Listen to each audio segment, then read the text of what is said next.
Well, good morning, good morning, good morning, good morning, good morning, and good morning, everybody. Good morning, everybody. Welcome to another episode of The Morning Glow. Welcome to another episode of The Morning Glow. Got a great broadcast lineup for you this morning, as I hope and I pray that we always do. I'm not important, just a question asker. My name is Raheem Aljman out of Atlanta, Georgia. We got a lot of people that's coming in. Good morning. I can't say that I can't see across the screen here, but good morning. Got a lot of people that's coming in to TikTok this morning. Good to have each and every one of you. And you can definitely be a part of the conversation. All you have to do is give us a call, 508 924 3521. 508 924 3521. Give us a call. We'd love to have your input.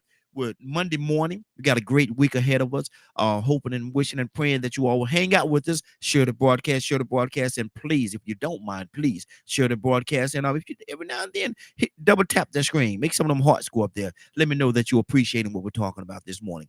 Got a question, and I got you by myself for a few minutes before everybody get to coming in, so I get to talk to you this morning.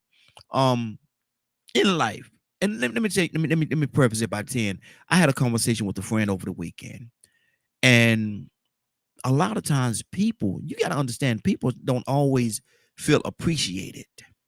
People don't always feel as though they are appreciated for the things that they do and how they extend themselves in a lot of situations in lives. People just don't feel appreciated.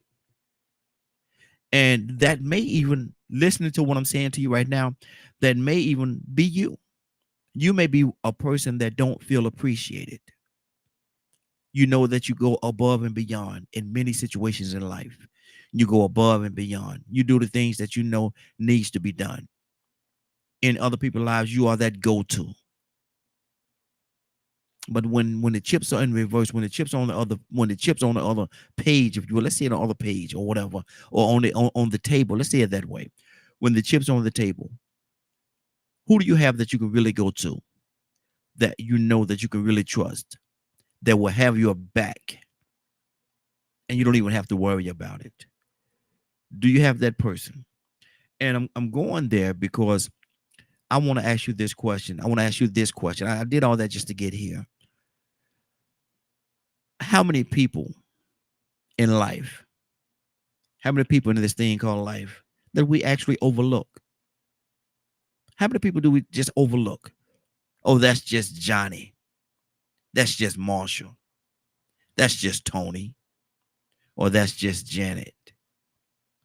How many people do we overlook? And when the chips are down, if you think about it, if you really think about it, the people that we overlook sometimes, are they really that go-to person? That when you're in a situation, are they that go-to person that you know that you could go to? Oh man, I could go to Johnny. Johnny will do it for me. Johnny not gonna let me down. Can Johnny feel the same way about you? Do Johnny feel the same way about you? 508-924-3521. 508-924-3521. How many times do we overlook the quote unquote, air quote, important people in our lives and not even give them a second thought unless or until we need something? And then we know that, okay, I could go to blah, blah, blah. Blah, blah will look out. It's going to look out for me. I don't have a place to stay. Let me go over to blah, blah's house. He or she will allow me to camp out on their couch or in an extra bedroom for a little while. If the chips are reversed, maybe a lot of times, a lot of people that's actually listening to me right now, a lot of times you have an extra room in your house and know somebody that's going through something. Did you even offer it? Did you even offer that room to anybody? Or let me guess, you don't want nobody in your space. You don't want nobody to invade your space. And so for that reason, you work too hard to get to where you are right now. So you're not going to allow nobody to come into your space. You're not going to let nobody crowd your space. How selfish is that? And I asked the question, are we selfish? Are we selfish to the point that we would not help another individual that we know needs help? 508-924-3521. 508-924-3521. Are we really selfish? Are we a selfish group of people? Individually or collectively, are we selfish? Do we care as much as we say? And see, the thing that gets me, I know people that will say this all the time. They say it all the time. Man, if you need me, man, give me a call. Give me a call if you need me. I'll be right here. Just give me a call. How many people really mean that? How many people really mean it? If you find yourself in a situation, how many people really mean it? Really mean it when they say, "Just give me a call and I got your back. I'll help you out, man. Give me a call." And then when it comes time, or they find out that you're in a certain situation, man, them jokers don't even answer their call. Don't even answer. Oh man, that's Charlie. Ain't also Charlie going through something right now, but I can't deal with Charlie. Ain't in a situation. Ain't in the mood to deal with Charlie right now. Ain't in the mood to deal with Charlie right now. Man, I called Charlie back, knowing you ain't gonna call Charlie back, knowing Charlie's going through a situation, knowing that Charlie's supposed to be your friend or your family. Toussaint, good morning, sir. How you doing this morning? Don't blame Mr. Charlie. Charlie is just a man. And he's doing the best that he can. Best he can. Exactly. Oh, Charlie. Mr. Charlie is something else. But Toussaint, I'm asking a Oh, question. Charlie, call ID and get it. Go ahead. I'm sorry. No, Good morning. that caller ID ain't gonna get Charlie no help at all. He better push that what star 67 or something like that to block his number and hoping they answer a block call or restrict the call, hope they answer it. Hey man, this is Charlie, man. I've been trying to get you, man. I don't know why I can't get you. Charlie, you know what, You Charlie? called me? You called me? Yeah, I exactly. didn't get it. Mm-hmm. Man, I don't know how I missed your call, Charlie. But Charlie, I'm in the middle of something right now. Charlie, let me call you right back. Charlie, let me. No, don't hang up the phone, man. Don't hang up the phone, man. Click. Mm. Don't look for no call back, Charlie. Charlie, don't you look for them to call you back. And I'm asking a question, Toussaint. How many times do we overlook the quote unquote important people in our lives? And like I said earlier, there could be a person, man, that family member or a real close friend. You could have an extra room in your house. And I'm certainly not saying you, but you could have an extra room in your house. Sure did not. Yeah, there you go. You can have an extra room in your house, right? And knowing that Mr. Charlie is going through something, got kicked out or whatever, just don't have a place to stay. Now you have an extra room in your house. Now Charlie could be your family member or your friend. How many people do you know that would extend that extra room to Mr. Charlie to help him out? How many people, Toussaint? Few. Mm-hmm. Few. Mm-hmm.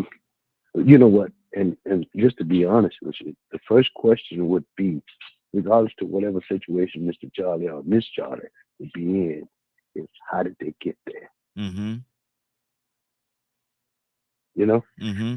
Mm-hmm. Because we're not concerned with they're there. Mm-hmm. Is how they got there. Yeah. Not knowing that if it wasn't for some reason or the other, mm-hmm.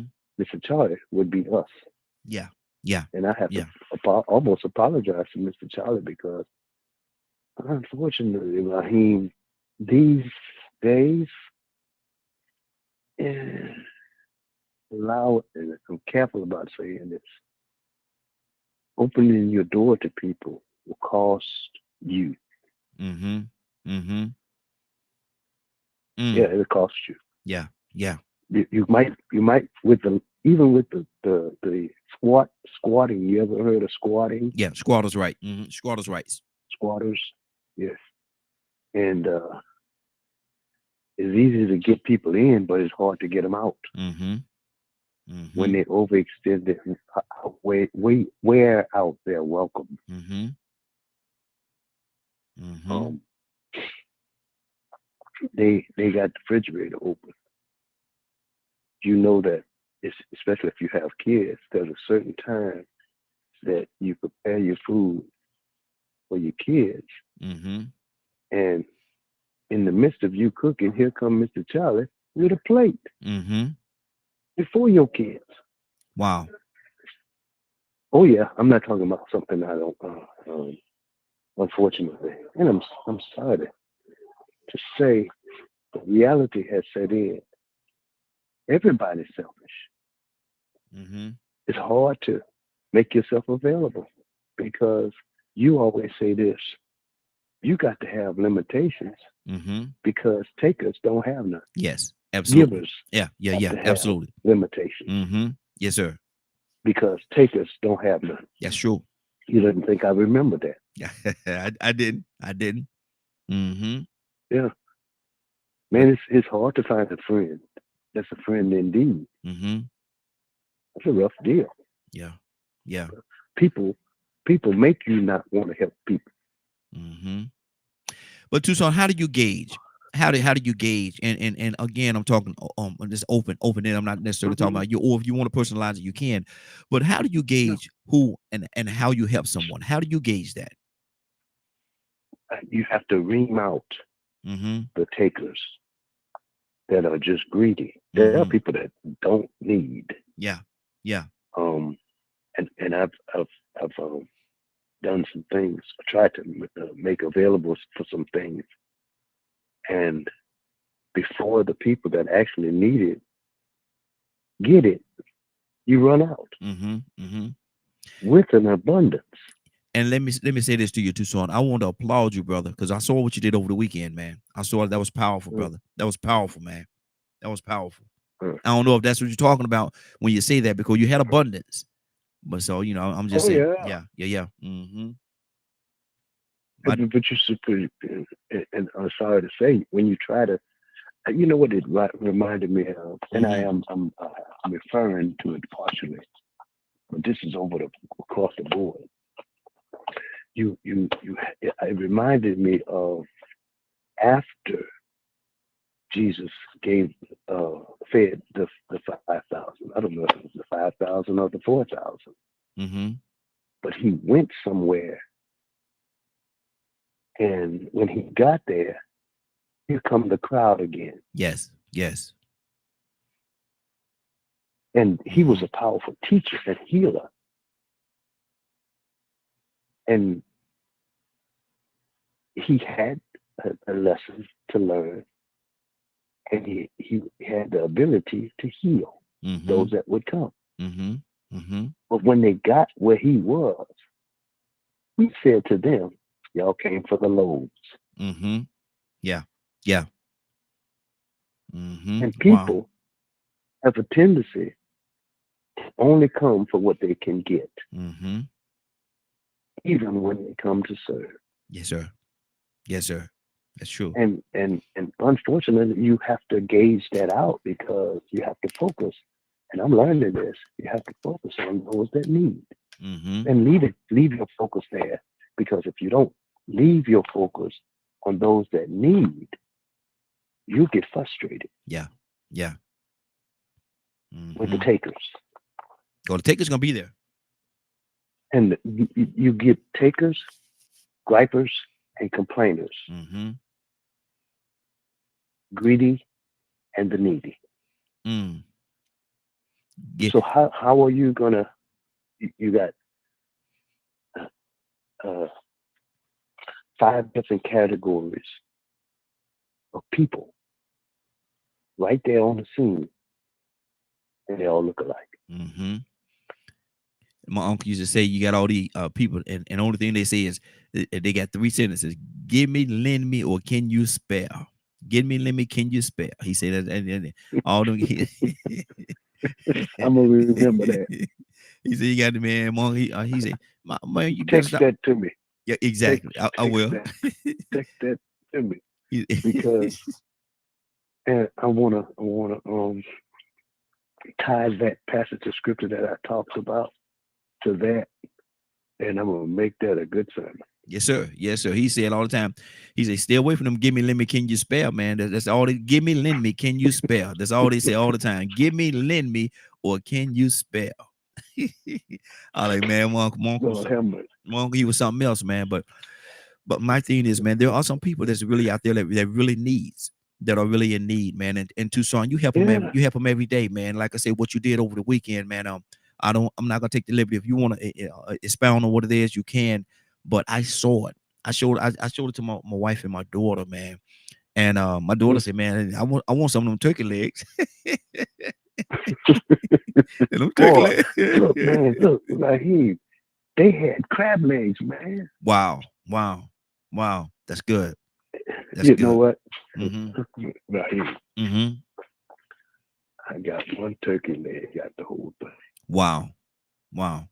It's Mm-hmm. okay, but it's Mm-hmm. okay. I do. Let me tell you that one thing. It ain't about me. Exactly. I didn't pay.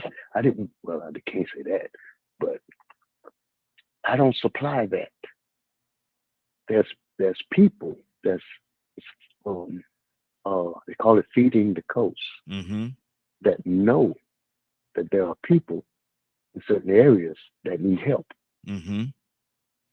and they get farmers and uh, businesses that have food supplies Mm-hmm. that donate.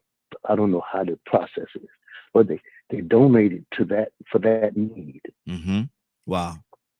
and so you can search out even grants to get it done. Mm-hmm. All you need to supply is the people to pass it out and Okay. prepare it. Mm-hmm. That's Okay, good. so our aim was always, we set it at 300 families. We always set it for that. Mm-hmm. And we did 350 Wow. on Saturday. Now, this is not a boast because Mm-hmm. I'm careful of how I do my forms, like Matthew 6, I think it says, before men. It ain't about showing me. I ain't got nothing to do with it. Mm-hmm. That's why I stay out the way. Yeah. Yeah. That's good. You That's know, good. I stay out the way. You know. Mm-hmm. I Mm-hmm. appreciate the people that came and helped. That's what you need. That's what we're supposed to be, in my opinion. Mm-hmm. That's what we're supposed to be doing. Yeah. Am I my brother's keeper? Am I my brother's keeper?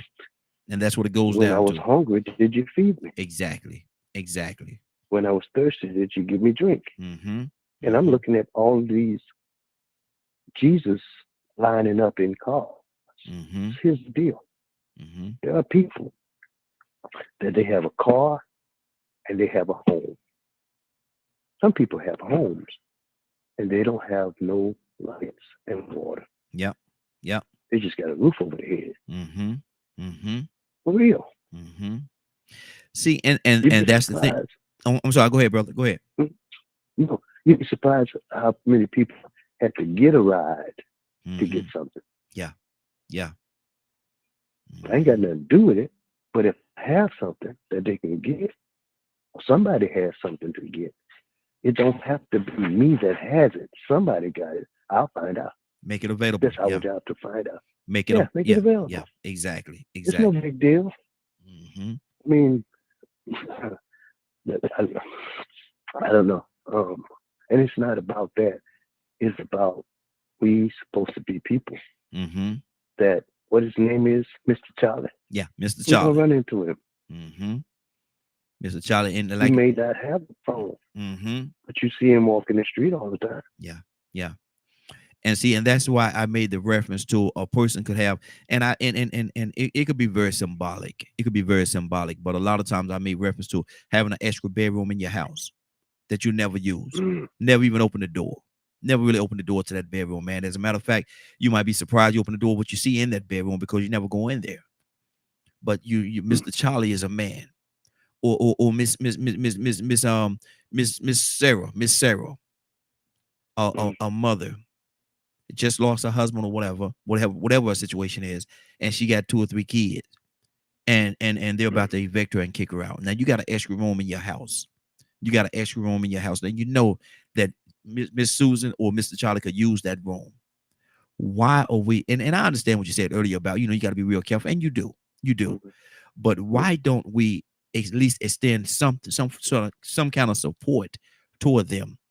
Even if you're not gonna let them come Yeah. into your home, give them something, man. Let them come by, feed Yeah. them I mean, something, here's something. the thing. Here's right here, and I don't want to cut you off. I'm not trying to. Go ahead. I'm sorry. No, no, go ahead, brother. Go ahead. No, here's the thing. There's avenues for Mm-hmm. you to help people pay their rent Mm-hmm. Yeah. Yeah. Yeah. so they can do Mm-hmm. better. Mm-hmm. Mm-hmm. Because there are mothers, single mothers, that have spent their time helping, trying to raise their children, and because of the environment they live in, their children get involved when they start growing up. They Mm-hmm. get involved in things, and they have to spend their money Yeah. out of jail. Mm-hmm. That Or has nothing to do with me. But mm-hmm. if they get into that situation, if I Mm-hmm. don't have it, somebody got it. Exactly. Exactly. Or And or or if who's to if say to some? if you have $20 and I have $20, go ahead. Yeah. No, no, no, no. Go ahead. You go on somewhere. Go ahead, brother. I don't want to cut No, y'all. if you have $20, I have $20. We get on the phone. We talk about some things. We talk about. We don't have to be business, Mm-hmm. Yeah. but can you help me help somebody? Mm-hmm. Mm-hmm. And There's see. no sweat off my back. I Mm-hmm. eat $20 in a day. Yeah. Yeah. I eat it. Yeah. Yeah. I do. I don't know about nobody else. I'm Mm-hmm. kind of greedy, man. I done gained 50 pounds in the last year. Good Lord. Mm-hmm. It's a But shame. see, but that's the thing. And Tucson, that not to blow no horn or nothing like that, not to try to sound no whistle, because what we do has nothing to do with us. It's all about our Father, man. He Huh. provides us a way that we could do these things. But over the last few years, man, there's been people that called into the station here, man, and we've done several things for them. We come together and we all Yeah. pooled our money together. No, we don't want to put too much of a burden on anybody, but we pool our money together. Mhm. Somebody called in and we find out that it's absolutely legit, because sometimes people call in on some kind of scam, trying to run some kind of game. We ain't here for that. We ain't here for that. Mhm. But if Right. once we find out that it's legit and this person is really in this situation, we come together, man. We put the call out there. Look here, what can you do? How much can you give? We need to help Mhm. this person, and Mhm. and we all come together. Mhm. We come together, man. We put our money Mhm. together and send every penny. We don't keep no administration fee and all. We don't do all that. No, Mhm. ain't no administration Mhm. fee. The But here's administration fee is here's another thing, Raheem. What mhm, we don't. I hope pray that we never do. yeah. We don't say a word. Don't say a word. No, no. People will Here's never what I'm know. talking about. Hmm. I'm talking about broadcasting No, people's situation no, no. out in the open. Now, Tucson, Somebody. you've been with us for a while now, and you've been in a couple of few situations where we help some people. When have we ever said anything about it? Mm-mm. They ain't going. Ain't going to. No, I because mean, here we talking about some situations now because there's a point that's trying to be made. If hmm somebody needs some help and you're able to help them, yeah, help them. hmm and I'm glad that it ain't me, yeah, yeah, yeah, but it could be. hmm It ain't nothing special about me that hmm it ain't me. yeah, yeah, If it wasn't for grace, it would be me. hmm hmm exactly, That's exactly. how I look at it. And see, and even now, like I said, even right now, we're talking about what happened, the situation, but we never tell who it is, what the situation was, or anything, because you'll never get that Mm-hmm. out of us. You'll never get that. You'll never, I take that to my grave, man. I take it to my grave, because Sure will. their business ain't everybody's business. We help because God put us in a situation where we was able to help, and we came together, man, unselfishly. We came together, and a lot of times, people gave what they did not have. A lot of time people gave what they did not have, but we knew that their need was greater than our need. Their need was greater than ours. And so we wanted to meet the need, and we did. Thank God we did. 508-924-3521. 508-924-3521. Good morning. I want to say Rennie. I think it's Rennie. Good morning, Rennie. Good morning, JB. Good morning. We got a lot of people. Good morning, Robert, James, Derwin. Good morning. We got a lot of people that's joining on TikTok, and you could be a part of this conversation. We love to have you. All you have to do is give us a call, 508-924-3521.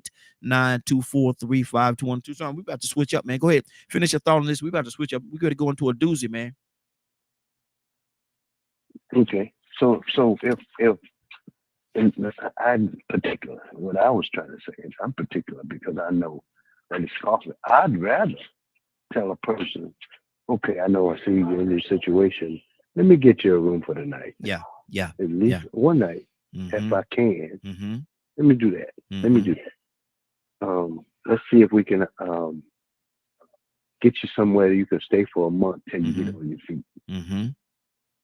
And you know there are humanitarian funds out there that you can utilize grants to help people, and Mm-hmm. that's basically what I'm trying to find out. How much is there out there? Yeah, Because it don't have to be you, and it don't have to come out of your pocket. If exactly. people find you doing something, Mm-hmm. they'll help you do what Mm-hmm. you're trying to accomplish. Yeah, exactly.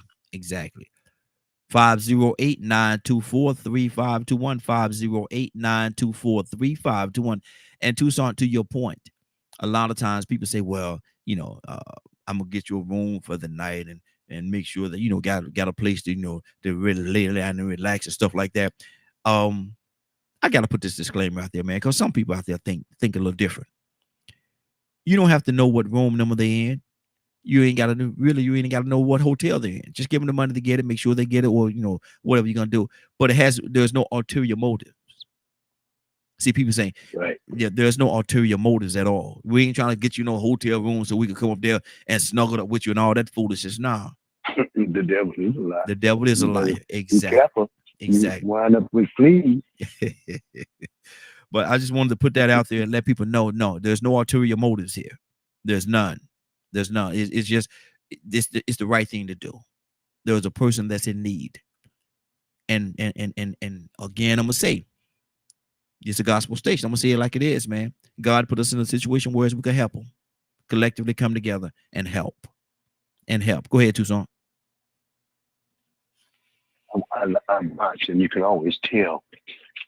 And you got to be careful when you're in the middle of your church service, and all of a sudden somebody comes in, and they always got a child, and they're suffering and stuff Mm-hmm. like that. Mm-hmm. There's a difference. Say we pray for all the time a spirit of discernment because people are scammers, Yeah. Yeah. Mm-hmm. and they hurt people that really need help. Mm-hmm. Yeah. Yeah. And that old saying that people say all the time, unfortunately, is very true, man. Hurt people will hurt people. Hurt people Yeah. will hurt people, man. That's unfortunate, but it Give is. me, let me, and I said it can to you. I spare? Did, Can did, you spare? did you get it? Give me, Give me. give me, lend me. Can you spare? Yeah, yeah. Oh, he liked that one now. He liked that one. That's I my like it. I love it. I love it. I love it. yeah, that's my uncle's old saying, man. All the more give me limit, can you spare? I always walk around here old Pope now. Give me limit, can you Hey, spare? I got one more saying that I heard somebody at work say. He was told this. He says, if everybody do a little, a Mm-hmm. lot can be done. Yes, sir. That's good. That's good. And that's true. That's true. Yeah. That's true. And Hmm. Cassandra got this saying, man, with her organization. She said everybody can't do it. Everybody can't do it all, but everybody can't do it all, something like that, but everybody can do something.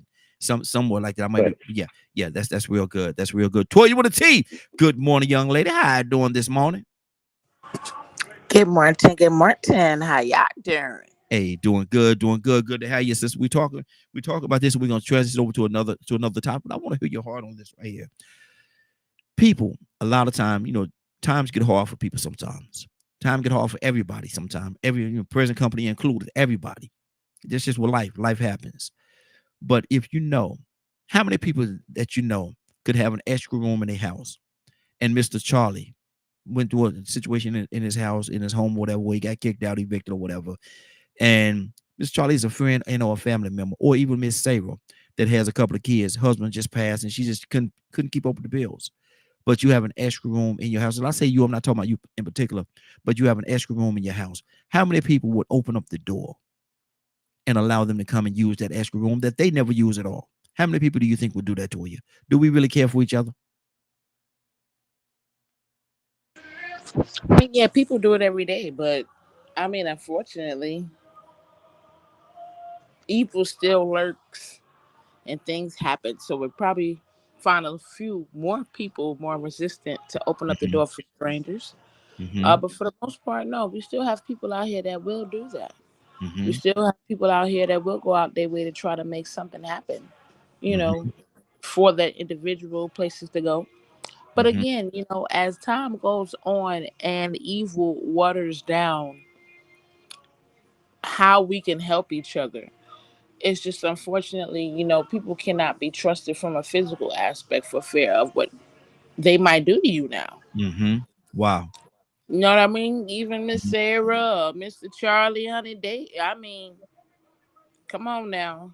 Mhm. Yeah. You know what I mean? It's just Mhm. like there's a lot of opportunities that are missed because of fear, because we're scared that these individuals are emotionally unstable and what could happen to you trying to go out your way, trying to help an individual. Mhm. So, do we have people that still have it in their heart, want to do that? Yeah. Do we have as many of those people doing it? Probably not, because we ain't got no time. We don't have no time for no extra problems. We ain't got no time for nobody coming across nobody crazy, losing our lives, all because we want to reach out and help, what I'm saying, the next person. Mhm. But Mhm. there's a couple of us, it's a couple of us out there that got it. Exactly. Is that? I'm gonna tell you something that happened. Well, a friend of mine told me that happened to him here in Atlanta. Him and a couple of people came down to hang out here in Atlanta. And I'm gonna tell you something. You better be careful in Atlanta, man. Atlanta is something different. Atlanta's a different kind of animal. But he said he was out, and they was out hanging out nighttime, and they saw this guy that they figured need a ride or something like that. Was a situation, and it was him. He said it was him and two or three other people that was with him. So they pulled up and gave the guy a ride. And the guy, telling the story about, what he was going through and everything here in Atlanta. Again, I'm gonna see it in Atlanta. And said he talked a long time, they laughed and they joked, they had a good time. He took the guy where he was going. And the guy got ready to get out the car and did get out the car. And he said, hold on. He said, let me tell y'all something. The very guy that they was trying to help said this to them. Be careful when y'all picking up people down here. And it was like, what you mean? Said he had a weapon on him, man. And said he was walking around just trying to find somebody that he could kill. And because of the fact that they were so nice to him and pleasant to him, he didn't do it to them. And got out the car and went on about his business. I asked my friend 2 questions. I said, how did you feel about that? And how did you stop him? How did you stop him? What did you do to stop him from hurting the next person? Because y'all were so nice and kind and friendly, he didn't do anything to y'all. But what about the next person? Tucson, talk to me, brother.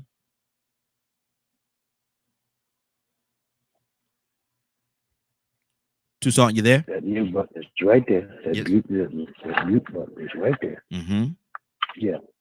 I had a guy that was walking east, but said he was heading west Wow. in a company truck that ran out of gas. Mm. Now, last I checked, Raheem, if you driving a company truck, they give you a gas card. Yes, absolutely. Absolutely. So I picked him up, sure did. And I told him, I said, look here, man. I said to him, I said, your story kind of disturbing. He says, man, and I told him, I said, man, if you plan on doing me something, I got something for you. If I get to it before you get to me, Mm-hmm. this gonna be a different type of ride. Yeah. Yeah. No, man. But what I'm saying is, the trust, it gets scary sometimes. Mm-hmm. Mm-hmm. Trying to help people, Mm-hmm. and it can get dangerous. And that ride you give somebody might be your last ride. Might be your last ride. Absolutely. Absolutely. Well, Mm-hmm. I had a cousin. He had to get out of his car because he gave a man a ride. Mm. Mm. That's a rough experience. Took his car. He had to get it. Mm. Thank God he didn't take his life. Yeah. Yeah. I'll give the car up Mm-hmm. Exactly. and walk me Mm-hmm. if I can't, Lord have mercy. Mm-hmm. You always got to keep your combat skills if you got any. Yeah. Exactly. in Mm-hmm. mind, not Mm-hmm. in action, in mind. Mm-hmm. What you- So, Wow. and, I don't know, man, but something it hurts those that really need. Mm-hmm. Mm-hmm. And it And does. so I always pray for that spirit of discernment because I remember having, and I always say this when I'm reminded of things like this. That had a guy I know, he was homeless by choice, Mm-hmm. and I walking in the store, and I found he said, "Man, can you get me something to drink?"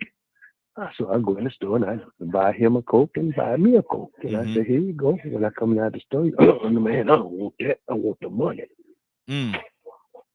Mm. I drank both of them Cokes. Wow. Wow. Toya with a T, what's on your heart, sis?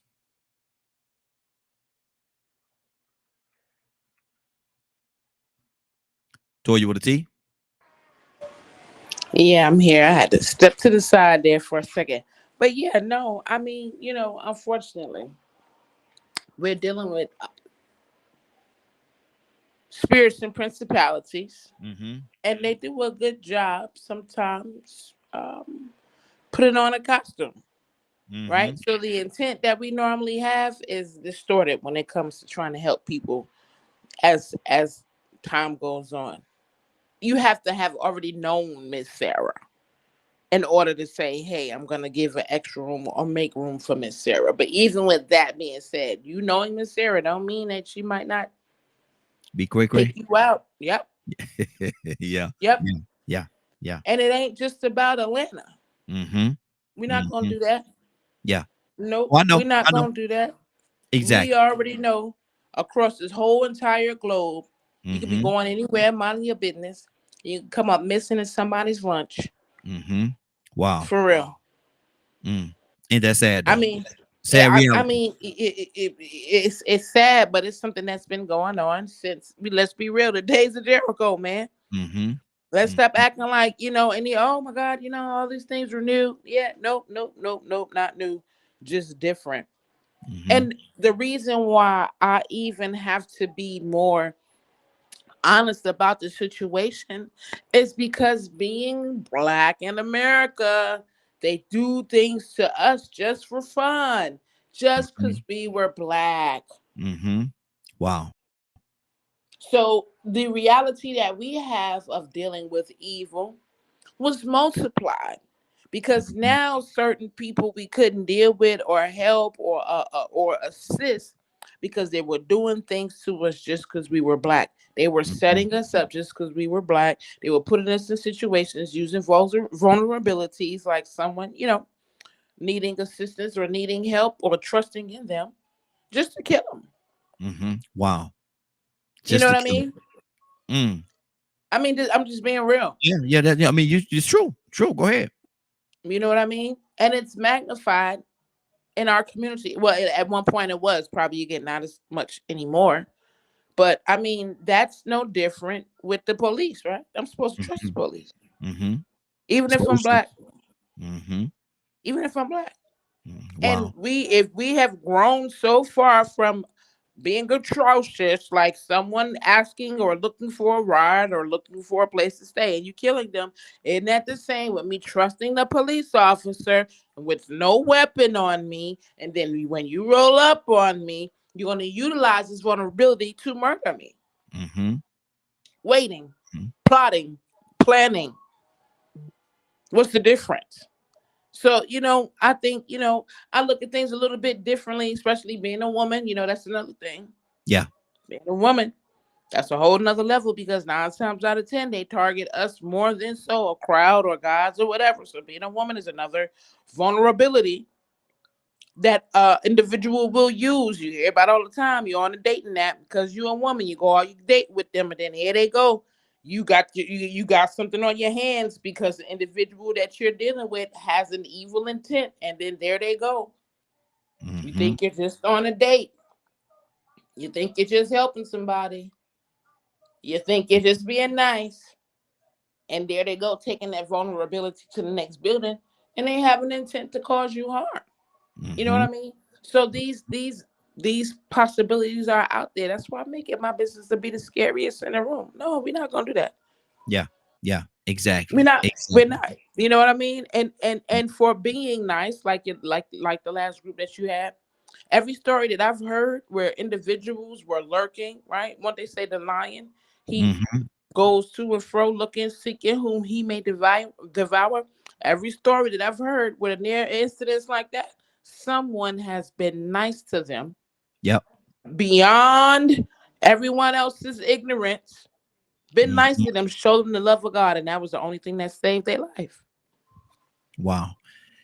And my thing is, you're absolutely right. You're absolutely 110% right. But there's also the other side of the coin where the nice person ended up finding their end. There's and I say that about the church in Charleston when a young man went in there to have prayer service with them. They were nice to him. They let him come into the church, let him sit there. And by the end of the service, he was killing everybody in the building. Man, you got all kind of stuff going on. Ryan, good morning, sir. How you doing this morning? What up, though? How you What's going doing? on? Hey, doing good, doing good. Ryan, we're talking about how many times how often do we overlook the important people in our lives? Is what we're talking about right now. Basically, what we're talking about, if you have, and not you particular, but if you have an extra bedroom in your house, and you know that Mr. Charlie or or Sister Sarah is in a situation where they're getting kicked out of their homes, they for whatever reason they're getting kicked out of their home. Miss Sarah got a couple of kids. You know that they need a place to stay. How many people do you think would actually invite or open up their homes, that empty bedroom that they're not using, for them to come in and live there, either Mr. Charlie or Sister Sarah? Yeah. I'm gonna say not too many. Wow, wow. Um, for me, I guess in my life, it just depends on the individual. Mm-hmm. Um, Depends on how well I know the individual. Mm-hmm. If it's somebody that I've known, a good number of years, no question. Um, I feel kind of funny even saying that because just last year when our power went out in the middle of January for a week, Mm-hmm. and it was the Arctic wasteland up here. Yeah. my my close friend now, we only knew him briefly, couple Mm-hmm. months, and that's because Mm-hmm. of my son. But they're from Germany, and they was Mm-hmm. like, "Just come stay with us." Wow. Open the Wow. whole house up. Mm-hmm. Gave me an alarm code. Mm-hmm. Wow. But Wow.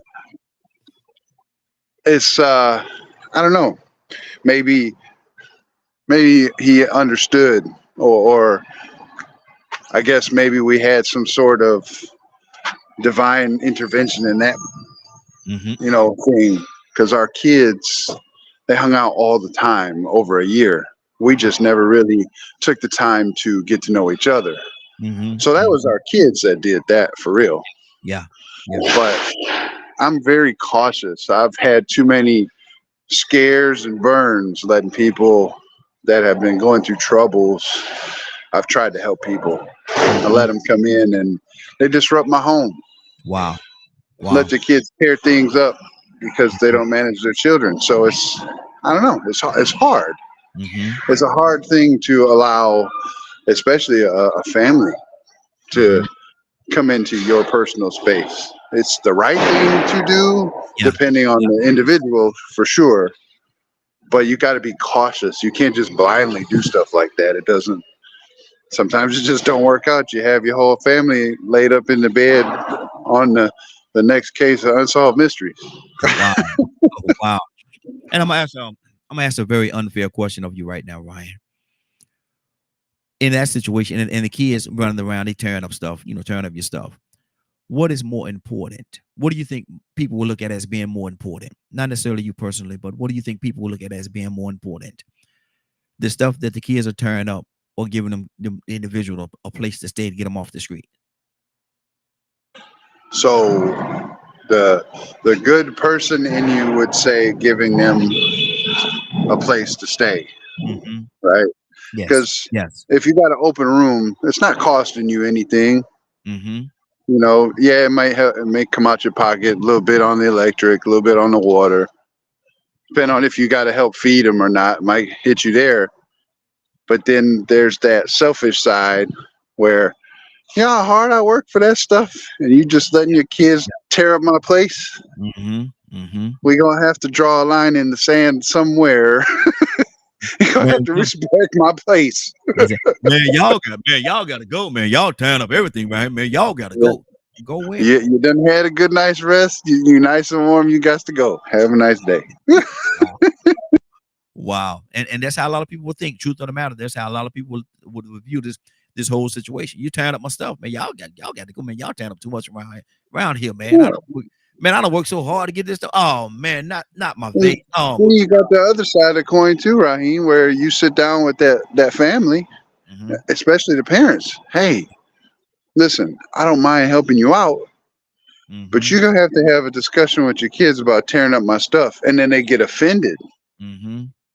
Then they want to get offended. Then they can go ahead and see the door for real. Want to fuss at you in your own house. Wow. Tucson, talk to me, brother. And the worst thing could happen is for them to say, I ain't going nowhere. Mm. Now we got a problem. Now we got a problem. Now the problem starts. Okay. Because I'd be like, oh yeah, you going. Mm-hmm. But here's the drama in there. You got the police coming because somebody gonna go. Mm-hmm. Because you don't live there. Man, Raheem, I don't know why you started off with that, because it's hard helping Mr. Charlie when Charlie got a friend. Mm-hmm. And Charlie's friend is a scammer, or he got some issues because, oh God, man, Raheem. Come on. They got people that look at your children kind of sideways. Mm. And then Lord have mercy. See, now you got to go on the defense, or the offense rather, not defense. You don't want to get on the defense. You want to be on the offense. Yeah. Because I'm like this. Before you do me something, I'm gonna have to hurry up and do something to you as quick as I possibly can. Take you out before you take me out. Exactly. Especially take my children out. I'm gonna have to. I mean, you know what? These days it's different. It's just different. I mean, we live in a selfish society. Yes, we do. That because we live in a selfish society, we got to be careful about being a helper. Because I would love to be able to do like my dad. I remember him doing. We had to give up our bed for people that just passing through. Yeah. And I'm saying to myself, I'm hot as a firecracker. Because I didn't understand what he was doing. But that was back then. Better not say nothing though. No, we wouldn't say nothing. we would just sleep on the floor. No, matter of fact, when we were coming up, you know, out of a big family like I had, we had the girls' room and the boys' room. And mom and them room.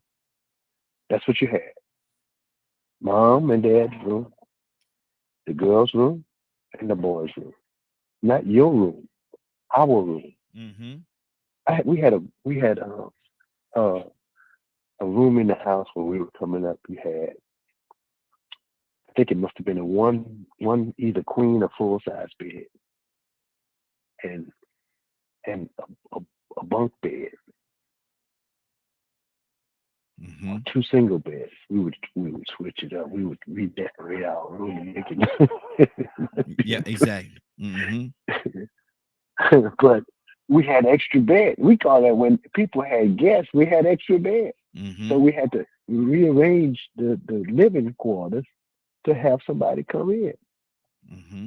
But Mm-hmm. these people, our society that we grow come up in, we got laws that protect people in your house. Mm. Wow. Did I say something wrong? Did I say something wrong? No, sir. Keep going. Because it's easy to get them in. To getting them out is the thing. Mm. Because you got to give them, you got to give them a notice, 30-day notice. To get What? them, to get them out of your house. Yeah. Mm. Mm. You rent them. If you have something that you're renting and they tearing it up, you can't just put them. You can't just put them out. I don't think. In some No, states, you might be able to. no, no, no. You got to go through that process. You got to go through that whole You got process. to go through the process, Yeah. Yeah. and they get mad, and then they pull all the lights out. Mm-hmm. Bust holes in your You walls. ever? I know of somebody that when they had to evict somebody, they took all the light bulbs out of every Mm. room. Wow. This was spite. You ever saw somebody move on the weekend? Yeah. Yeah. That's how they Why get they that. move on the weekend? Hey, that's how they slick you. That's how they slick you right there. That's how they slick you. They move they move on Sunday. Mm-hmm. Mm-hmm. We was coming up when we was coming up, and they had somebody moving. I guess on the Sunday we had at the church, and my dad, he was so crazy. My dad was so crazy. He say, "Hey, the junkyard the other way." Lord, Lord. Lord. Let me go to Toy Tucson. You acting up. Toy, you with a T talk to me, sis. Yeah, it's unfortunate. The laws protect the criminals too, and the Yeah, scammers. exactly. It's Exactly. unfortunate. Yep, Mm-hmm. you could step pinky toe in my house and have a bag and put it on the other side of the threshold, and then I'm gonna have to fight with you 30 days Yeah. according Get you to out the of there. law to Mm-hmm. get you out my. That didn't I just say? That's why I make sure I'm the scariest one in the room. I'm not finna wait on no law. You finna get up out of here. Mm-hmm. Promise you that. It's gonna be so comfortable in that house with you. You're not gonna be able to withstand the things that's going on. So nah, I'm good, officer. I'm gone. Cause we're not gonna Mm-hmm. play them games. We're not gonna nah, I'm not bound by no law to be listening to you. You finna leave here today. And then Mm-hmm. that's another reason why we gotta be careful. Yeah. Yeah. That's Yeah. another reason why sometimes it's not about doing things thinking you're a Christian. It's not about that. It's about doing things when God says so. Mm-hmm. You're gonna get yourself in trouble talking about you doing something. Oh, cause you're Christian. Oh, you being fake. Cause sometimes Mm-hmm. the Lord will be telling you not to do something, and you so busy trying to do it because you're trying to prove to somebody else you're a Christian, and you're gonna be in a whole situation. Mm-hmm. Did the Mm-hmm. Lord tell you to do that? Did the Lord tell you to pick that person up, that stranger? Cause that's the only way you're supposed to be doing that. Cause Mm-hmm. he'll put it on your heart. Stop, pull over, listen, talk, uh, bring up my name. When it's a connection with him, you know it. So don't be Yeah. going all out the way trying to do some extra, trying to be extra. And Mm-hmm. God is not telling you what to do because the thing about being a Christian is being obedient, not making up your own thing, doing your own thing, thinking, oh, yeah, I'm doing this because you're trying to show off. Mm-hmm. And you're Mm-hmm. going to be in a whole situation instead of Mm-hmm. trying to be obedient to the Lord. Trust me, the Lord didn't have to get on me a couple of times because I'm thinking I'm doing something because I'm being Christian. He's like, you need to listen to what I tell you to do. And nobody, Mm-hmm. You you trying to going you trying to be seen. you feel me? Mm-hmm. Yeah. I didn't tell you to help that person. I might Mm-hmm. have something in the specific for that person, and you finna mess it up because you're trying to help somebody instead of helping who I tell you to help. Mm-hmm. Mm-hmm. And sometimes we can take an awful turn and go wrong. Sometimes we can step outside of the realm of the angels and get ourselves in a whole situation because we're not being obedient. Mm-hmm. And that's the background of the world. That's that spiritual dimension, that fifth dimension, spiritual dimension we be talking about, Yep. where things are already done. And then Mm-hmm. here you come, want to do things out of your own control, and whoop, there's an open door. Mm-hmm. So we have to be very careful with some of the actions that we're making, some of the things that we're choosing to do. Because I mean, everybody tempted, everybody know how the devil tempted Jesus. Yeah. Yeah. You have to be able to know who's coming for you, who's looking for you, who's trying to get you to do something that doesn't coincide with the good that you're trying to do. Mm-hmm. Like seriously, picking up somebody from a nightclub, I doubt it. Wow. Nope, nope. But Mhm. seeing a single mother with two kids in front of a gas station, probably so now. Yeah. Yeah. You see where I'm going with this? Mm-hmm. A big grown rusty man talking about he need a ride from me, not gonna happen. Mm. If Wow. I walk, you can walk. Mm-hmm. But Wow. a older lady in her 70s, kind of crunched over, struggling with a push cart, I just might. You, And she got to sit up in the front too, because she can catch that side jaw too. If she thinks she gonna do something to me, it don't make no difference who you is. I'm not gonna let you hurt me, but I'm no. going to try to scan for who is the less likely to probably be playing a game of wickedness, trying to catch me out there, trying to get me to help them. So at the end of the day, if we listen to be obedient, we gonna be all right. I'm not saying we can't help people, but we That, need to that's be why. trying to help who God say help. That's why God don't get no points for somebody beating up an old 70-year-old crunched over lady. Now you don't get no points for that. That's why Not that, hey, he said eye for an eye, tooth for a tooth, right? you. Didn't he say that for a tooth? So her eye and her tooth is open to the same shot that she just tried to jab at me. So Lord. long as grandma don't pull no punches, I won't be pulling no punches back. I'm just saying. Rico, good morning, sir. How you doing this morning? Man, I can't complain, man. I'm just happy to see another day of existence. How everybody doing? Hey, doing good. Good to have you, brother. We talking about how many important people do we overlook in our lives, and we reference it to this right here. Rico, and when I say you, I'm not talking about you in particular, but I'm just using it as an example. You have an extra room in your house, and you know that Mr. Charlie had just gone through a bad situation, got evicted, or Miss Sarah, she's got evicted from her house, and Miss Sarah actually have two kids. How many people do you know of that would open up their house, open up there's an extra room? They're not using this room at all. It's just sitting there. How many people will open up their house and allow Mr. Charlie or Miss Sarah to come in and utilize that room? Well, hold up. First, I got to go back and ask, is that still related to what you were saying about overlooking important people? Mm-hmm. Mm-hmm. Are they important? Or are they just somebody in need? Um, Important to you? How? I mean, what do you mean important? well, I mean people that's are important in your particular life, people that you know of, that you've been known for a long time. See, Mr. Charlie, use him as an example. You've been knowing Mr. Charlie for years. Mr. Charlie, y'all are very close. But when Mr. Charlie get into the situation, how many people would say, would voice the words, man, before he got in that situation, man, if you ever need me, man, just give me a call. And Mr. Charlie found himself in a situation. How many people can he really call? Oh yeah, man. Man, it People say might that all the be time. slim. Mm-hmm. It might be slim. Because a lot of times people just talk because they like to hear how they sound. Mm-hmm. Mm-hmm. So people will say stuff just because it sounds good. Yeah, call me if you need me. I got Yeah. you. Yeah. Yeah. If you're ever in trouble, and they ain't got to work 2 cents. Exactly. Hey, Exactly. come on, let's go into this venture together, man. Y'all Mm-hmm. thought about you. We Mm-hmm. be the perfect person that they don't call you back. Yep. They just talking because they sound good. Mm-hmm. So, I think it would be very few people. But then at the same time, uh, Mm-hmm.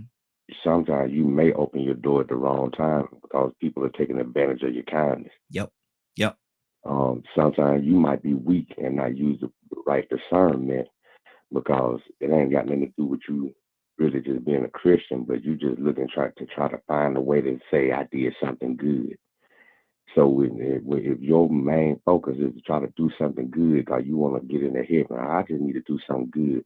Mm-hmm. Sometimes somebody might take advantage of that. Yeah. You know, Yeah. I heard Toya say that about the woman with the children. Man, I don't seen so many videos where women were busted for using their children as pawns or part of the prop to scam people out of money. Mm-hmm. They Mm-hmm. were just like the men that was on the little skateboard that had their legs folded up on them, pretending to be legless. Yep. Some of Yep. these women would pretend to be homeless and children struggling, and then you see them walk across the 5 or 6 parking lots to a Mercedes. Mm-hmm. And they've been, busted out on video. So people will take advantage of your kindness. Mm-hmm. Um, but if it's somebody important to you or somebody that you've known, hopefully you're familiar with them enough to understand that if well, to understand whether or not they're the cause of their own demise. Mm-hmm. You don't want to throw a life raft to somebody that when you get them on that lifeboat, they got a knife to sink your boat too. Yep. Yep. Because they Wow. could be very self-destructive. You don't want to invite somebody into your house that got behaviorally dysfunctional kids and they don't know how to control them. And the only thing they know how to do is sit back and shake. They say, he. I don't know what I'm going to do about that, boy. Make them sit down. Mm-hmm. Yeah. He walk around Exactly. here kicking and slamming stuff and acting like he ain't never been in nobody's house before. And you hear him doing this. He messing up my house. Make him sit down. He Mm-hmm. embarrassed. Mm-hmm. I don't know what I'm going to do with that, boy. Mm-hmm. Yeah. Exactly. You take them home. That's what Mm-hmm. you do. Get them up out of here. You see, my house wasn't looking like this before you came in. This stuff wasn't in the floor. Mm-hmm. My Exactly. stuff is in order. So yeah, you really have to ask yourself the reason why you're doing it, and then so also look and see if these people are the ones that are self-sabotaging themselves. Because a lot of people self-sabotage themselves, and no matter how much you got to help them or how much you got to give them good advice, they not only they already know better, but they're Mm-hmm. weak to the flesh, and so they just out of it. But Yeah. I'm gonna say behaviorally dysfunctional, confused, or just flat out corrupt. Good deal. Good deal. Ryan, talk to me, brother. Yeah, everybody hitting it. Mm-hmm. Same points really. Just the kids tearing up stuff. They casing your joint. Wow. They look at what they can get a 5 finger discount on. You trying to help them, and you won't notice that. Mm-hmm. Yeah, it's crazy. Like to look at people and have to play the scale. How you got to weigh your options. Mm-hmm.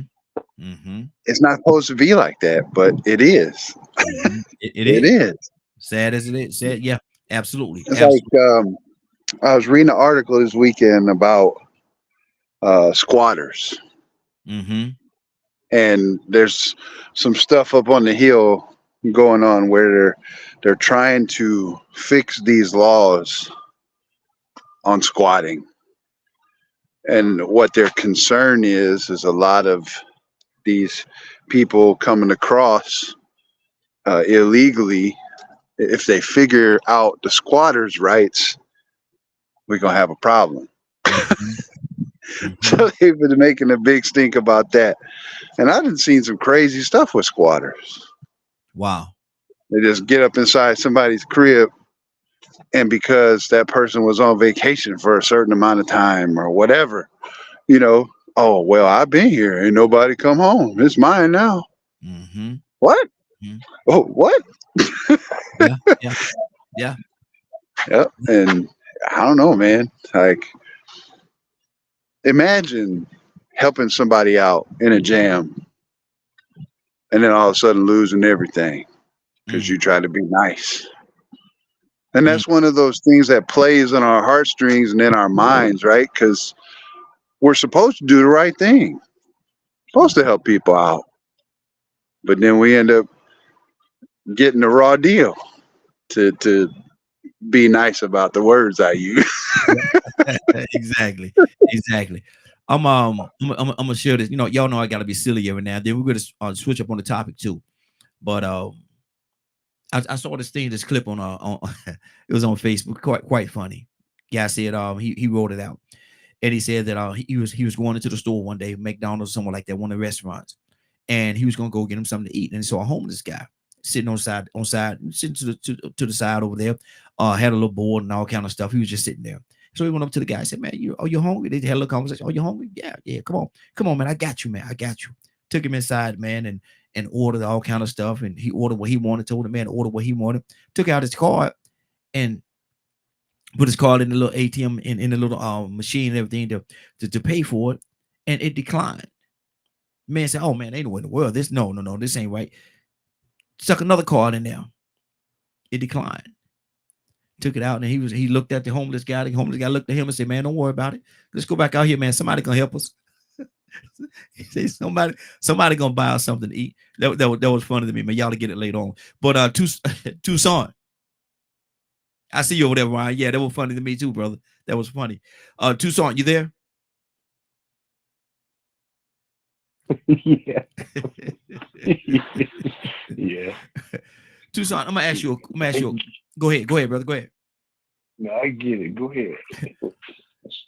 I want to add, and a lot of time people will say that they are the same, but I think it's totally different. I'm gonna preface it by saying that right there. I think they're totally different. And a lot of people are gonna say, well, it's the same thing. It's the same. It really isn't. But what is more dangerous? What is more in your eyes, Tucson? What is more dangerous? A racist person or a racist system?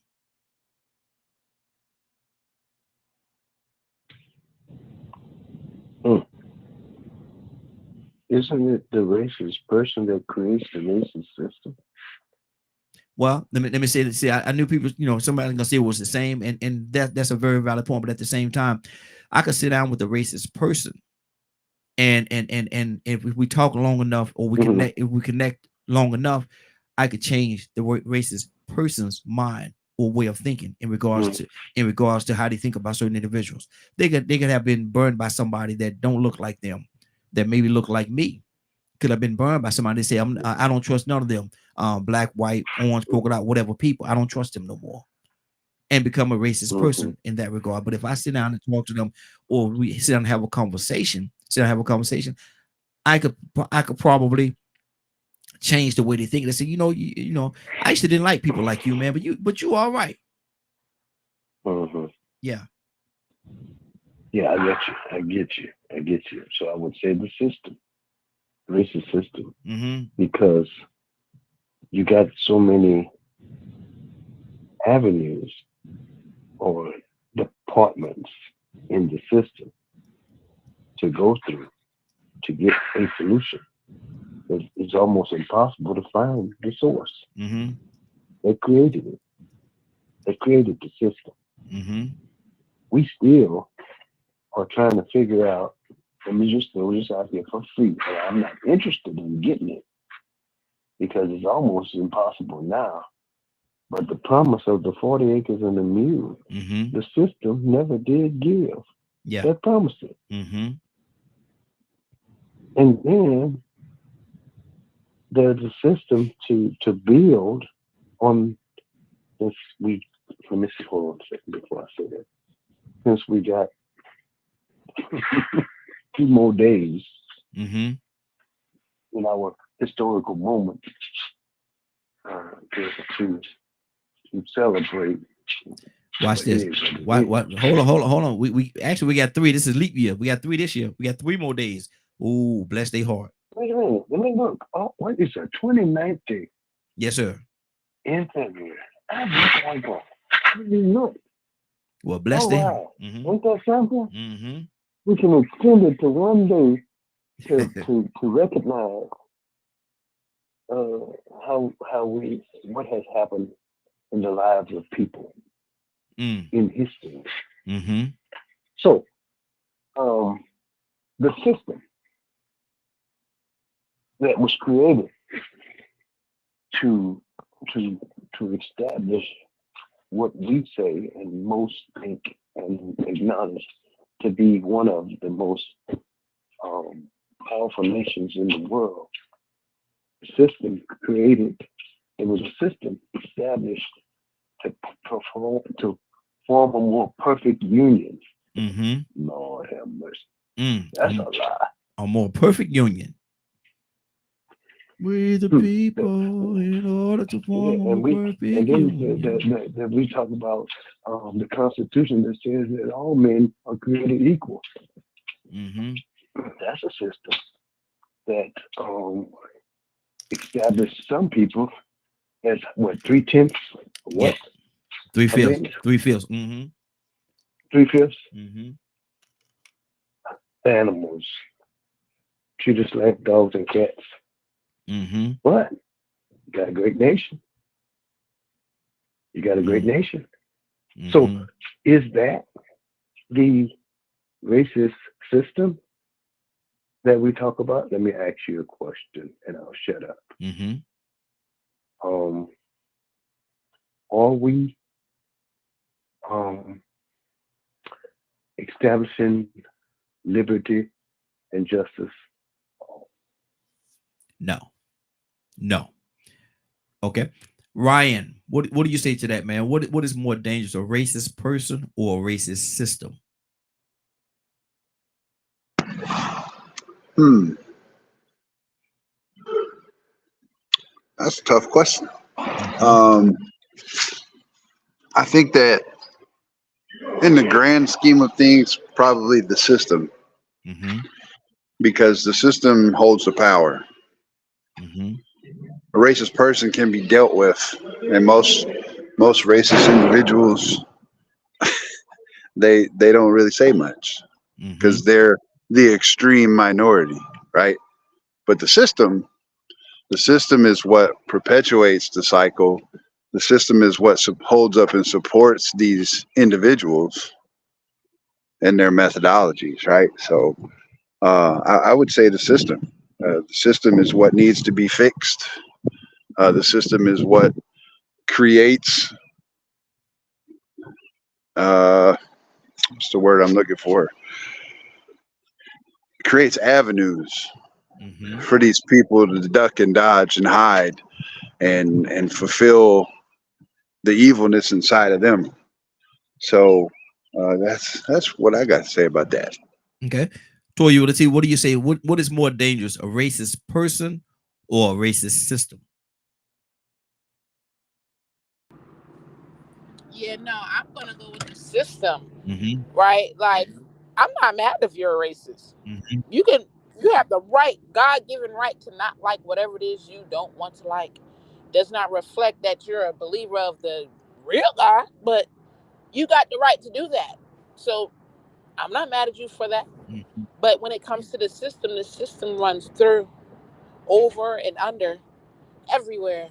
It helps run and control, helps utilize whoever is operating it. It uses that energy as an input to make choices and decisions when it's within the system. So, of course, if you're going to utilize the system, you're kind of talking about as a whole.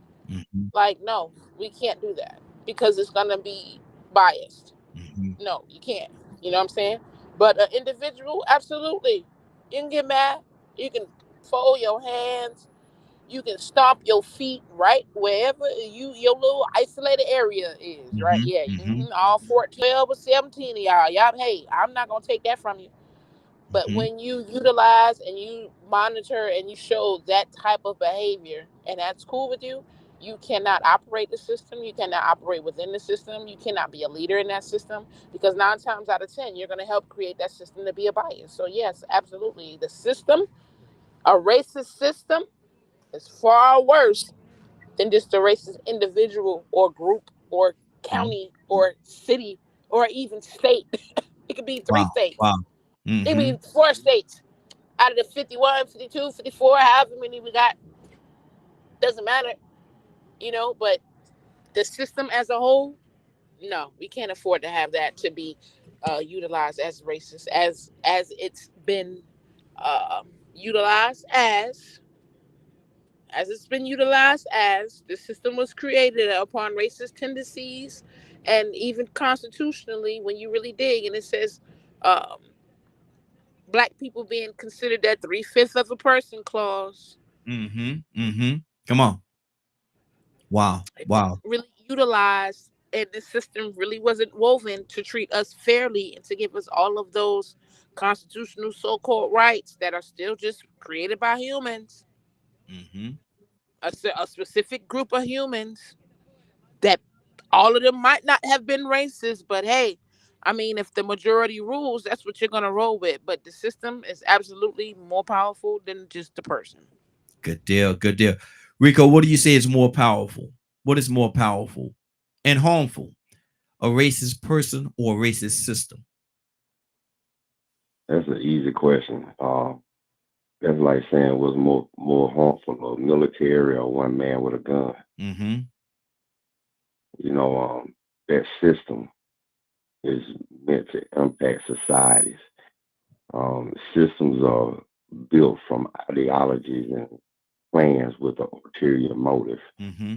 And those ideologies, ideals are supposed to spread like a virus to Mm-hmm. have an ulterior end. And so, you can take that ideology and it may have been originated from one man, and that man could be dead and gone 100 years, and that ideology still exists in that system, and it can work. Mm-hmm. Look at us, Mm-hmm. Yeah. not just the human race, you know what I'm saying, but black people, women. We do a lot of things that support systems that work against us. Mm-hmm. Um, every common every common citizen in the United States can be very aware of all these different systems in place that they don't agree with, but they're so hooked on consumption that they'll still end up benefiting those same systems because it's some part of that system that they just can't avoid. They hooked on it, Mm-hmm. especially as consumers. We complain about the 1%, the powers that be. They won't do this, they won't do that. But at the same time, there are so many other systems in place to make sure that they maintain their power, which is their ulterior motive, Mm-hmm. that we still end up participating in buying water, buying electricity, not using solar panels because if we don't, they're going to fine us or put us in jail. So many different things that we should have the natural right to do. We'll let these people make us conform to not doing for ourselves and being dependent on them. Mm-hmm. That's a good plan. That's a good system. So yeah, you could kill that one racist person, but 200 years later, that racist person can have a system in place that exists that has all of mankind out of order, Mm-hmm. all of a society out of order and confused, not knowing which way is up. Once again, benefiting that system. I made a comment to you yesterday about black people making the racist system succeed. Mm-hmm. And we'll continue to make it succeed as long as we keep on trying to follow along or achieve that illusion of the American dream. Mm-hmm. Um, Sooner or later, we'll do like some other communities, like the Amish, that they don't succeed in that system because they know that system is not meant for them to succeed in, but they survive in it. Mm-hmm. Mm-hmm. They already know that they have the knowledge that they would never succeed in that system because that system ain't meant for them to succeed in it. Yeah. Yeah. They'll kill you first. Mm-hmm. It ain't Wow. meant for a black man to be atop the Forbes list. Mm-hmm. They'll kill you first. They're gonna take it first. So the best thing you could do is get rid of your delusion of achieving or succeeding in the American dream and pick up the reality that we need to survive in this system Yeah. Yeah. until we could destroy it. Mm-hmm. 508-924-3521. 508-924-3521. The phone line's open. Give us a call. We'd love to have your input. Tucson, talk to me, brother.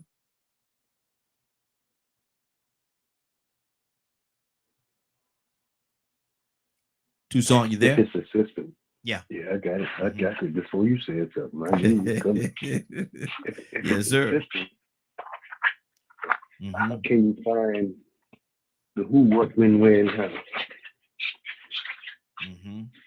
Mm-hmm. We've been searching for who created the system since I was born, and my mama was born, my daddy was born, and my great grandmother was born, and we still trying to figure it out. I guess. Who are these first, the most powerful 5 families in the world? There's a few of them.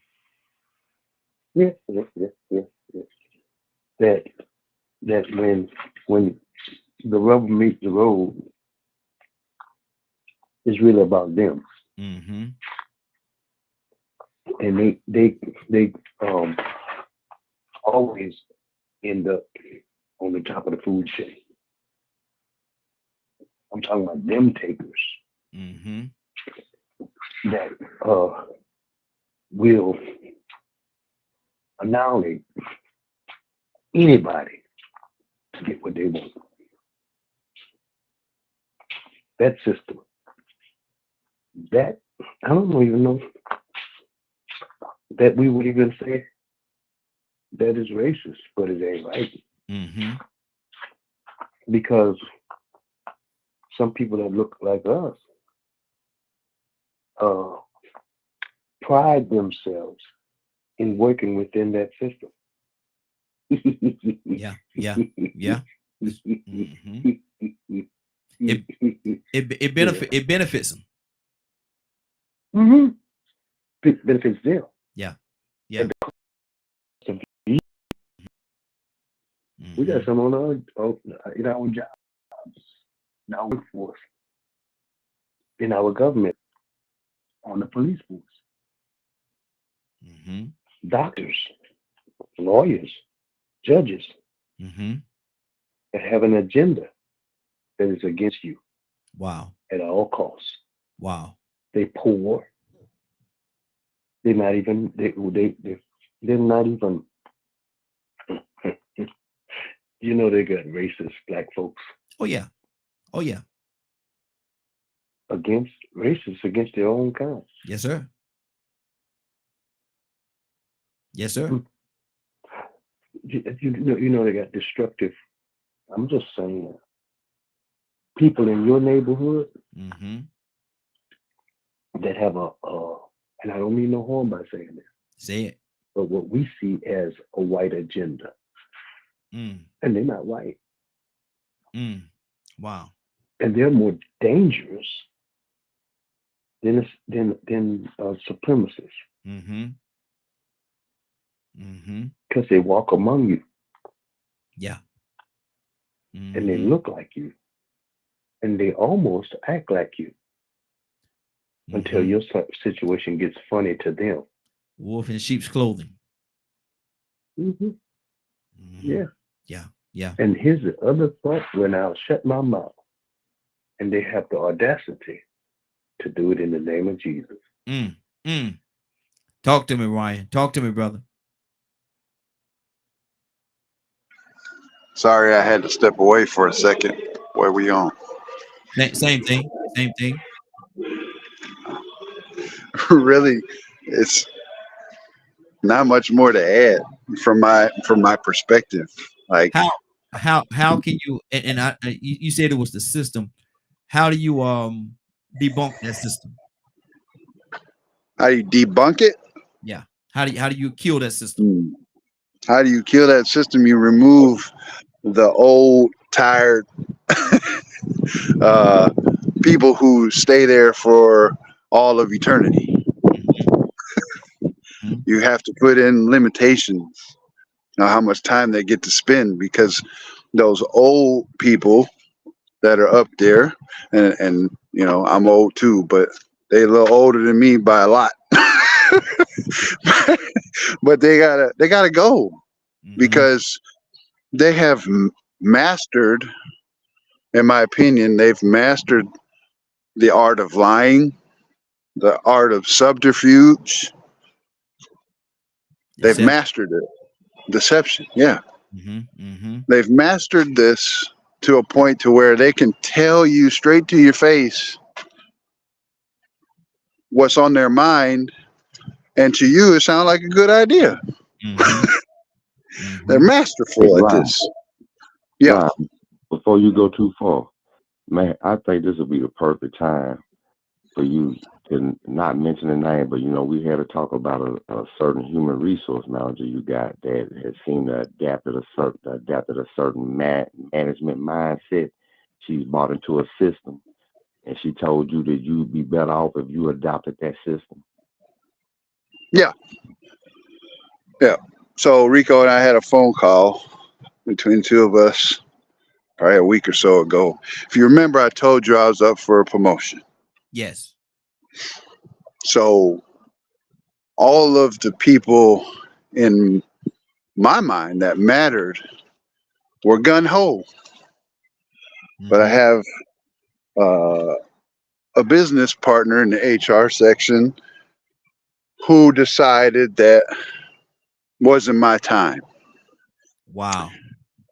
And she really doesn't have much play in the field, but she started saying some things that made me feel like I was discriminated against. Mm. She is a person of color, Okay. and Enrico and I talked about this at I mean, probably like 2, 3 hours Mm-hmm. Mm-hmm. because the things that she had said to me was like, wow, what in the world is going on here? Mm-hmm. And she told me that hard work doesn't pay off, basically. Wow. You can't go to work and learn everything you got to do at work and expect to move up the food chain. I can't carry on like I carry on with my employees and expect to move up the food chain. I have to adopt this certain mindset of cut and dry because the way I talk to you all is how I talk on a daily basis with everyone. Yeah. Yeah. And because I over explain is what she said. Or I'll take off and go down certain avenues to explain things at a level that every person that I encounter can understand the words that are coming out of my mouth. And to her, that's unacceptable. Mm. I have to be cut and dry. I have to adopt that. Trying to remember what Rico said, but for lack of a better word, a slave master mentality Wow. Wow. where I've got to be cut and dry with you, and that's it. Get straight to the point. Doesn't Mm-hmm. matter that you're a human being and you need to understand. Wow. And this Mm. is the same person that if I were to say, your hair is nice today, she would take an offense to that. Mm. But on the same token, she'll look at another person that looks just like her and berate them. You Mm-hmm. shouldn't even give that person the time of day. Look at how their hair is done. Mm-hmm. But if I were to say something like that to her, the gloves would be off Mm-hmm. and I'd be fired for being a racist piece of garbage. Wow. Wow. So it's those type of systematic functions where people get in and they adopt certain things and they perpetuate that cycle and they don't even realize that they're perpetuating that cycle, and she's black. Mm. Wow. Wow. What do you It hear? totally messed me up. Yeah. Yeah. Yeah. Wow. Toya, what do you hear?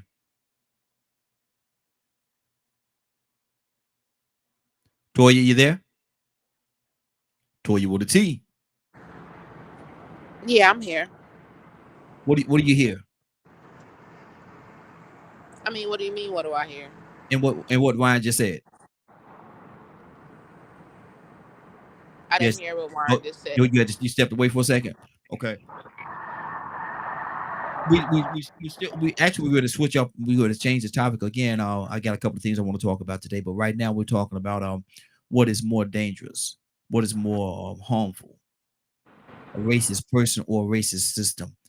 And if you say it's a racist system, how do we end that whole system? How do we get away from that system and start living in a more positive side of things?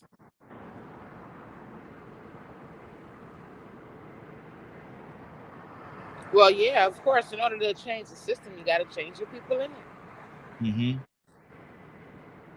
I did hear the beginning part of long terms. I heard something about that, like doing long terms. If you already been in there 30 years and you wanted them from that, I'm talking about right now today. Mm-hmm. been in this system for the last 30 years as a commissioner or governor or mayor or whatever, and you've been there for 30 years in that same spot, it's a little bit too long. Generations have turned over several times. Mm-hmm. So yeah, there probably need to be some kind of cap on how long these terms are, or these people are allowed to go. You know, Mm-hmm. maybe even a ending age difference, because that has a lot to do if all of those racist persons are all in charge of that one system, right? But we're not saying throw away the system. We're saying throw away the racism in the system. Mm-hmm. Make it fair for everybody. The system we cool with. It's the racism in it that we don't want. So that Exactly. means we have to now change some of the pieces. Mm-hmm. We have to now change some of the roots of this tree we got going over here. So yeah, it's a lot of these major corporations that are going to have to be removed. A lot of these older people who are in different positions of authority that, you know, they need to be replaced with fresher, newer people in that system in order to change it. So could it be right around the corner that getting ready to happen? Possibly, because whether we like it or not, whether you change the rules or the age gaps or not, some of these people are about to start dying off. Mm-hmm. Now, let me ask you this. And I love what you said, but let me ask you this. Do you think because the older generation is passing on, do you think that's going to kill the racist mentality or the racist system? Or can some of the young people continue it? I mean, I think some of it, right? I mean, it's like look at how far we've gotten with the LGBTQ. Mm-hmm.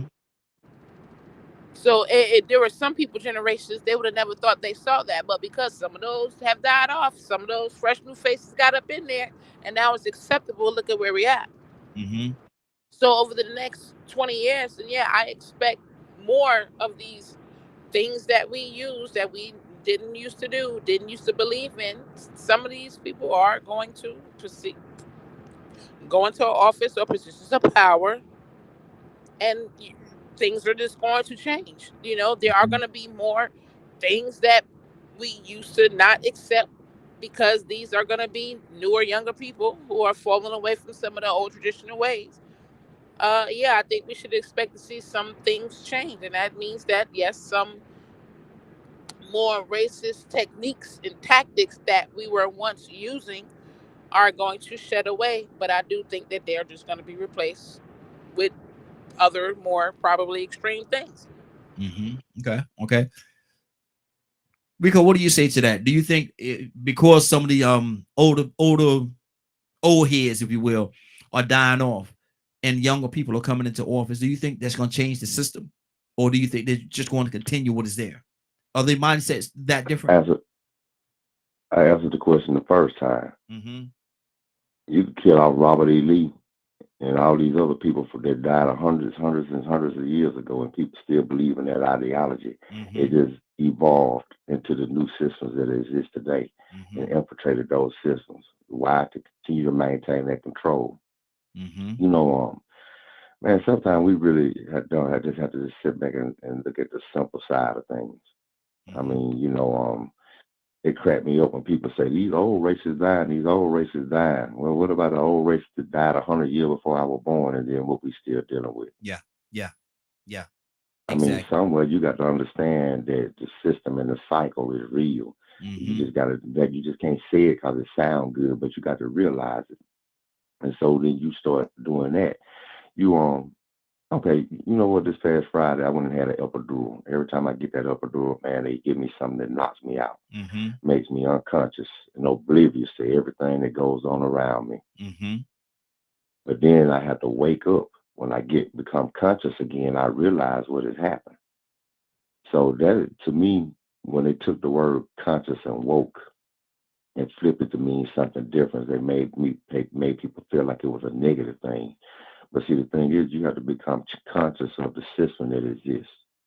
And you realize once again, like we all said the first time, the system is more dangerous because it could keep going way after the person that came up with the system is Yep. dead and gone because Exactly. it succeeds. Mm-hmm. So now, as a person that is in this system, you have to understand or recognize the part you may play and participate in supporting the system that makes it successful. And when you start looking at what makes the system succeed, which might be patriotism, it might be democracy, it Mm-hmm. might be capitalism, Mm-hmm. it might be economic success. We Mm-hmm. have to understand the part that we play in making this system continue to succeed, and then start making sacrifices. Whoa, that means you got to give up some things that you really like, Mm-hmm. that you really may feel like you need or that you want, that you're addicted to. Yep. But see, some people don't want to let you say, because you asked that question, how do you make it in? Mm-hmm. That's how you make it in. You wake up and you discover how you are making it successful. How am I participating in this system and is working against my own best interests or the best interests of my people? Am I trying to succeed in a system that really and truly creates more poverty? I mean, how many times does a person have to realize that if they keep raising the price of something, if you leave it on the shelf and don't buy it, they're gonna have to drop the price. Mm-hmm. Yep. But that will take you to sacrifice your desire to obtain or possess this thing that they're hanging over your head, this crack that they're selling you. Mm-hmm. Whether it's lotion that they make with aborted babies. I mean, we got all this, oh, don't eat GMOs. They don't grow the food naturally no more. They don't do this no more. Everything is bad. But how much have you sacrificed? Mm-hmm. Gas going up. How much walking you done did? Mm-hmm. Mm-hmm. How much waste are you still contributing? How much are you still making these people that are ripping us off successful because you continue to participate in the system that exists? Because you lazy, you convenient, and you like being a consumer. You don't understand this thing about producers and consumers. So Mm-hmm. it's easy, man. The question ain't that hard. How do you make it crumble? Quit Mm-hmm. participating in it. Yeah. Quit making it successful. How do you Mm-hmm. make it successful? You're making it successful by participating. I mean, when you wasting money, buy what's necessary. Don't use credit card. Don't take the bait on reward points to use credit cards. Mm-hmm. Oh, but some people will say that they only use credit cards in emergency, but now you get points and get free flights and cruises and concerts. We Mm-hmm. keep taking bait. They keep on giving us different bait that we just bite and grab onto. So they don't put so many gardens of life out there, and so many apples don't fall from the tree that everybody want to pull from the tree. Mm-hmm. We Mm-hmm. love that bait, the temptation. So you have to sacrifice, man. That is the only and the plain and simple way to destroy that system. And that system, that's once again, that is the genius of it. You know, if you read Dr. Francis Chris Wilson, Mm-hmm. and she talk about influence and the impact on society and control. You know, that's how you break it. You realize these systems exist, identify the part that you play in it to make it succeed, and then make a resilient and willing effort to create you some standards and sacrifice some of these things that you do that you make it successful. Do a little Mm-hmm. more walking. Mm-hmm. Don't drive to that store that's 3 blocks away. Walk to it like your ancestors did. Use your We cell phone in case of emergency. Keep a landline. You know, there's so many different things that we could do that will make some of the things that they produce unsuccessful because we don't buy it. They sit on the shelf. mm-hmm. But we are consumers. We are hooked. We are consumer addicts. We are behavioral addicts. Mm-hmm. And until everybody realize that they are the reason why the system exists, they really and truly don't understand what a system is. Exactly. Exactly. They're just talking. They're just talking loud, and they ain't saying nothing. Or they just talking loud because they like to hear themselves talk. And there's a lot of that go on. Huffing, puffing, gonna blow the house down. What- Look at me. Y'all heard yeah. what I said. Look what I said. I Mm-hmm. liked it. Mm-hmm. Wow. Wow. Toussaint, talk to me, brother. Mm. Mm. Mm. Hey, we gonna put it out How there, much man. is We that? put it out there. Come on. How much is actually going on? Mm-hmm. And we loving it all the way to poverty, Mm. making somebody else rich. And we do it over and over and over again. How is it that I can buy $100, $200, $300 shoes, and I can't read, Mm. Mm-hmm. and I'm struggling to pay my light bill, borrowing the light bill, but wearing got a Gucci purse. Come on now, stop Mhm. it. I Bow. ain't gonna say what I said. I ain't gonna say what I was finna say because I don't mean no harm Buy what they of want and what I'm beg for what they saying, need. but it's offensive Mm-hmm. because we don't even look like ourselves. Mm-hmm. We're trying to be Beyonce or somebody. I don't know. I know one thing: we don't have blonde hair. Yeah. I'm sorry. Say it. I was doing- Say it. And you know, Lord have mercy. You got beautiful eyes, but we can't see them. That's all I'm gonna say about that. That's as far as I'm gonna go with that.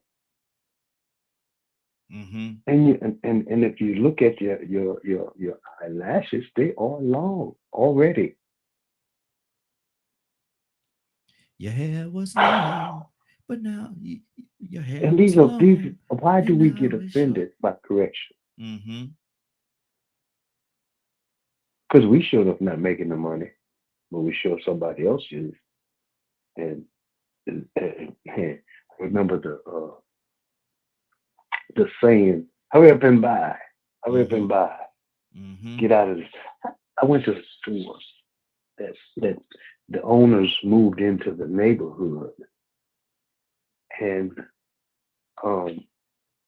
guy that I grew up went back home, and I when I got to the store, I found out that they had different owners, and the old man had died, whatever the case may be.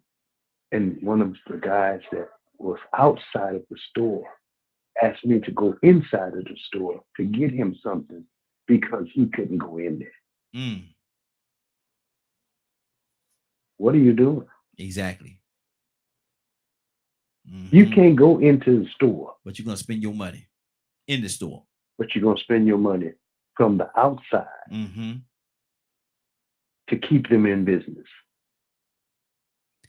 What kind of sense that make? They, I don't know, but it happens every day. Mm-hmm. Mm-hmm. They escort you off of the property, and you ask somebody across the street to go in that store so you can get something that hurt you anyway. Mm-hmm. We look like celebrities, but we ain't got nothing. Mm. Oh, you sure got a nice car. It looks really nice. Mm-hmm. But, excuse me, but your house a mess. Terrible. I Terrible. ain't gonna no thank you. I'm not hungry. You want Mhm. something to eat? I just cooked. Move, cat. Exactly. Exactly. Mm-hmm. I went to somebody's house and he had to, you know, in order to sit out, you had to move the chickens. Come on, man. Good Stop Lord. it. Nah, that's okay, man. I'm getting on out of here. I'm getting on out of here. I'm getting on out of here. But yeah, Ryan. That's what we're up against, man. It's a system. It's a system that has to be um fixed. Lack of a better term, fixed. Um, certain things have to be removed from that system. There are certain parts of the Constitution that need to be rewritten, and they've been talking about that for the last umpteen years. We're gonna rewrite it. We're gonna redo it, but it has never happened under many presidents. Why do you think that is, Ryan? Is it that they want the system to stay as it is? I don't think it does, or it looks like that to me. Mm-hmm. How are you going to rewrite something like that? Like, I understand the thought process, right? But Yeah. you're trying to rewrite something that I don't know. Maybe I have a different perspective. Maybe it's the color of my skin. But Mhm. when I read those words on that paper or on those papers, uh, I don't find any harm or any ill intent. Mm-hmm. I think it's kind of like when you're reading through the Bible or any other religious material for that matter, you can find or make or create ill intent. And I think that some people take things or take words and they change them around to fit their thought process or their narratives. And they Mm-hmm. begin to take them and twist things. And they keep twisting until that infection gets in there. And then how do you get rid of an infection that's so far gone? You start talking about destroying it, right? Ending the life or terminating or cutting off the limbs or whatever. And so there's certain, in my mind anyway, a certain subset of people that have grown so power hungry that they've learned how to take these words and twist them to fit their needs and their wants. And that keeps pitting people against each other. Right. Let me read this. We the people of the United States, in order to form a more perfect union, establish justice, ensure domestic tranquility, provide for the common defense, promote the general welfare, and secure the blessings of liberty to ourselves and our prosperity. Do ordain and establish this Constitution of the United States of America. Are those is all that factual to you? No, it's not factual. It's there. The Hmm. intent, like I said, the intent is there to do good, Hmm. but people have taken it and twisted it. Hmm.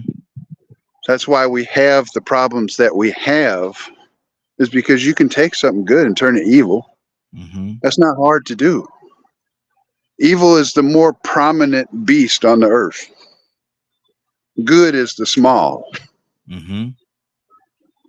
In Okay. the end, things that are supposed to be truth will be lie, and lie will be truth right in front of your face, right? So I Now, feel like, go ahead. now, the Constitution was written many years ago, Sure. and it says, "We the people of the United States of America." In all honesty, was all the people that in the United States of America included under this Constitution? I believe the intent was for it to include everyone, Mm. Ryan, I but love your those heart. I people, love your heart, brother. I love your heart, brother.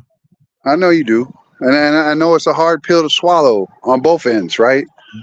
I believe that the intent was there, but Mm-hmm. the people who obtained the power were those who were of ill will. Mm. Okay. And Okay. those are the people that set forth the system, right? Mm-hmm. Mm-hmm. We can do the back and forth in between and upside down on certain individuals and what they did, but those are people. The words speak true, Mm-hmm. and the possibility for them to hold their original meanings is still there. It's never gone away. We just have to find the means to defeat the infection Mm-hmm. and make them ring true. Though I do understand what you're saying, but I also have I look at both sides of the coin, and I have to be realistic with myself when I'm having these conversations. And I don't think that African Americans at that African American Black people, however they were referred to during that time, Negro, whatever they preferred to at that time, was included in this Constitution of the United States of America. I don't think they was looking at. I think they was looking at certain individuals, but omitted other individuals that look like myself out of these words of the Constitution of the United States of America. That's just me. I could be totally wrong. Toy, you with a T. What do you say to that? Toy, you there? Toya, wake up and go. There she go. There she go. Toya, talk to me. I thought she was there. Tucson, talk to me, brother.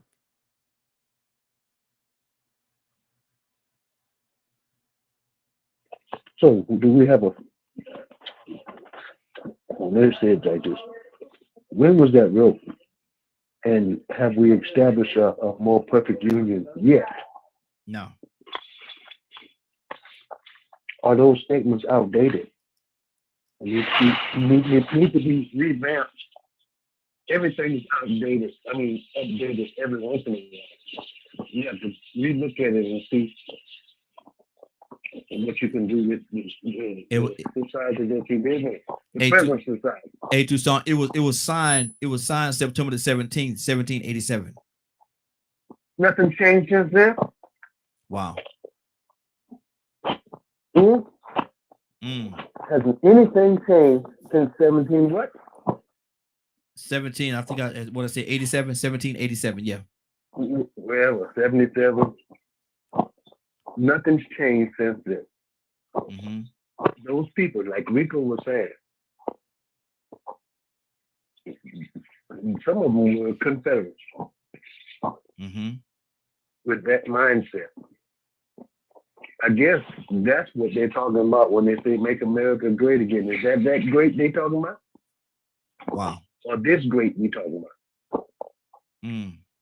Over 3,000 years, 300 years. I mean, which one am I saying? 300 years? Is 300 years? I can't add. For the sake of argument, help me out. Okay. Since I'm trying to make a point, and I got my math wrong. Just so happens I got my math wrong. But for hundreds of years, I know that something had to change. And this 2024 don't look like 1776 or 77 or 78 or 1888. They say we have evolved into something else. The calculator saying it's 237 years. Okay, all right, 237 years.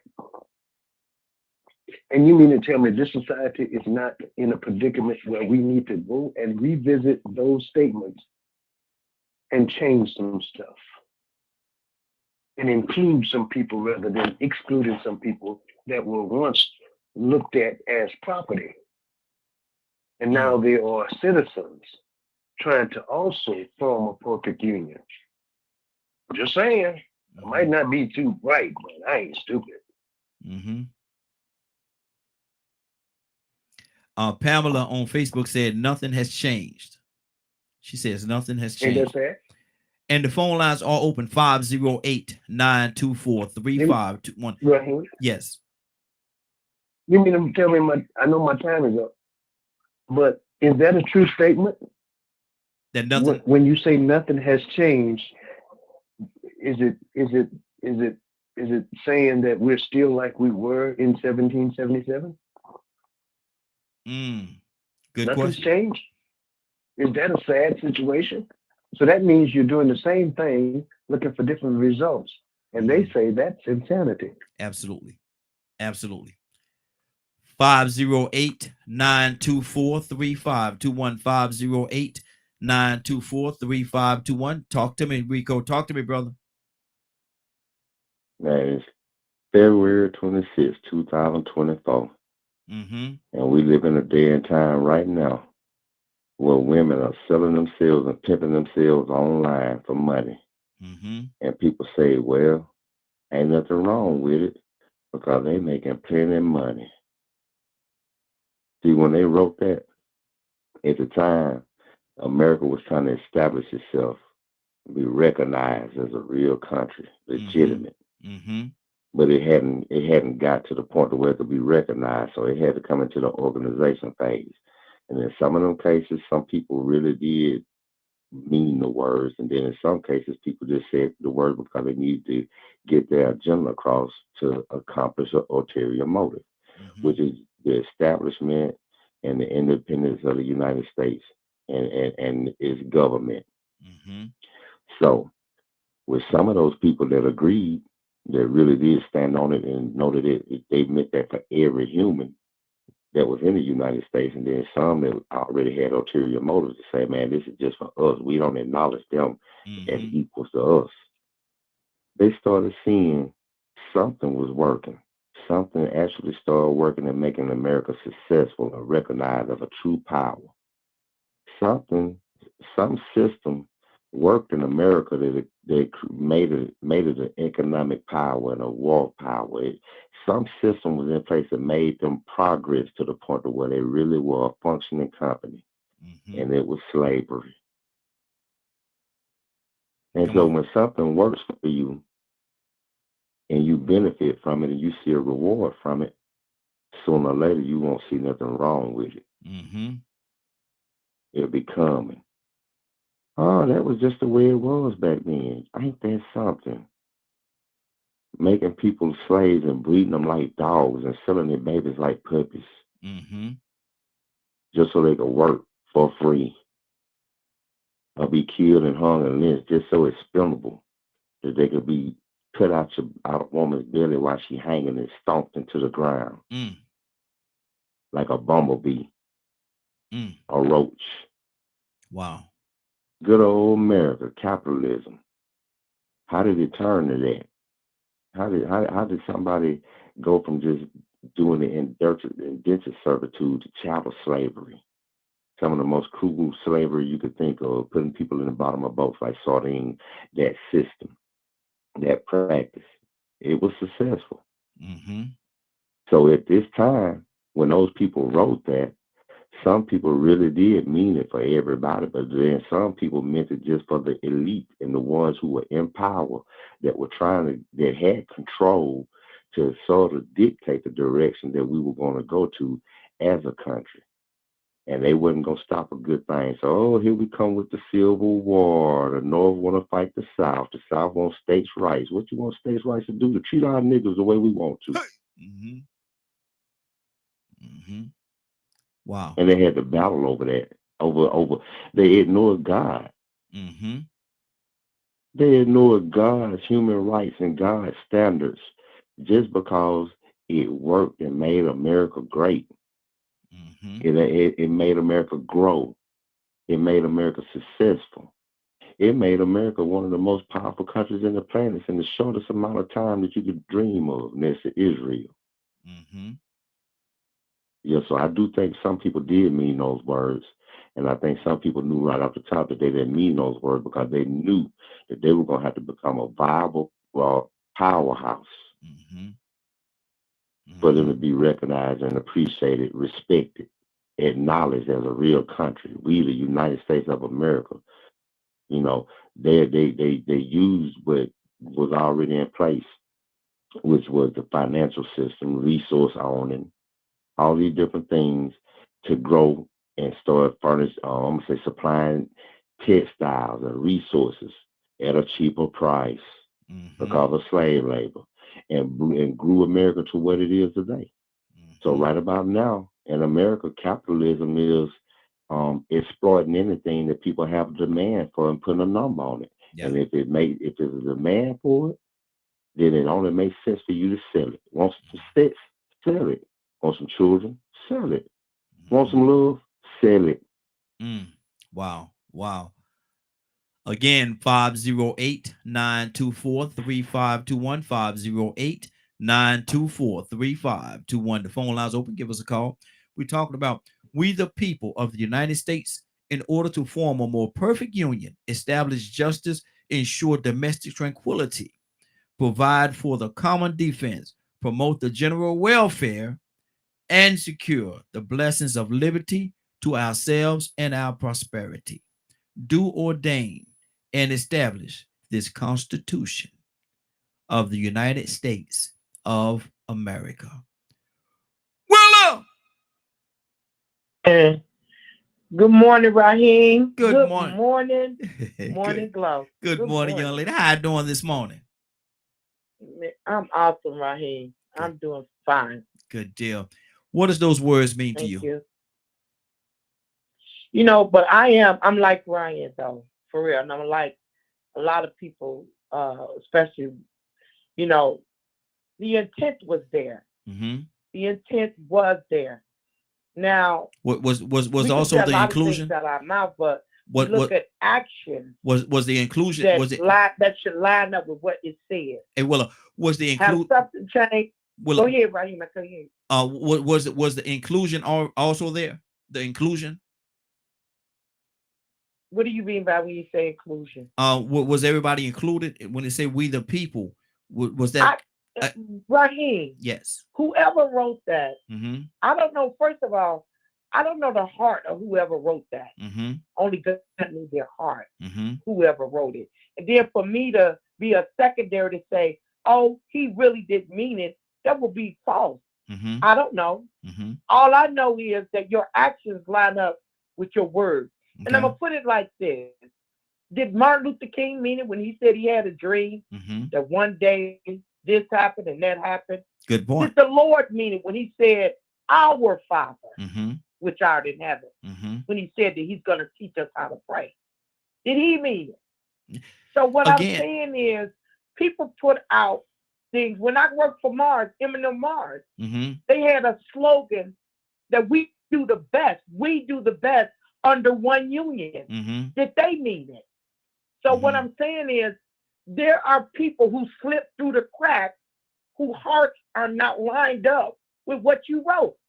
If you got a company and you hired somebody, the police force, the fire department, even though those things were written, the people that are in leadership, the people that are running the company may not line up with your slogan and have not been called. Okay. All I'm saying is for me to sit up here and say that they didn't mean it for Black people because of the way we were still treated in people's heart. It was evil because of the color of our skin. That God knew. God knows. And did something change? Yes. Something had changed because I ain't in no cotton field. I ain't picking cotton right now. Right now I could work a job. Right now I could make more money. But I know it still go on because I've never been to Amsterdam. But somebody told me over there, they still have where whites only signs are still around. So all I'm saying, Raheem, is that our focus should be on the eternal versus the temporary. But we still need to do what we need to do down here. Okay. And see, I'm just saying, what part are you going to play in it? Okay, that's good. Is it going to be just geography, or are you going to get up doing the same thing every day? That's and good. That's insanity. Good deal. Good deal. But see, my thing is what I do, I look at the atmosphere and the whole what's a fragrance. I'm gonna use fragrance as a word. Fragrance of what was going on during that particular time. And what was in the heart, of man, and how they represented themselves during the time in which it was written. Now, you said our Father, you used to say when God says our Father which art in heaven. I look at that very, very, very closely as well, because my thing is he said our Father. Is he including everybody? Does that include everybody? Our Father which art in heaven? Or is he talking to a particular group of people? Well, no, Raheem. He's talking to everybody who believes that he is who he say he is. Okay, what about the people that don't believe? What about the people that don't believe? He's not addressing them? If they don't believe, then that's on them, Raheem. If they don't believe it, that's on them not to believe that he's not their father and he's not included. But that ain't what God is saying. God said, I would have all to be saved. But he know the hearts of men are evil. And he gave Bingo. To choose. Bingo. That's exactly what I want you choose to do wrong. That's on you as an individual. That does not mean that the right wasn't there. And that takes me right back to we're gonna move on, Will, and I definitely appreciate the dialogue that we're having right now. But that takes me right back to say we the people, the heart of man, and that's what the heart of man. That leads me right back to there, and that leads me back to believe that they were not inclusive of everybody. And if that be the case that they was, how could they treat certain individuals the way that they treated them up under this Constitution of the United States of America? There are some loopholes in there where people do that, Raheem. In your household, not your household, but in your family. You can look at your family and you say, well, we came all from the same seed. Why this boy so ignorant? Why this person this way? Because why? They got the choice of the free will to make their own decisions.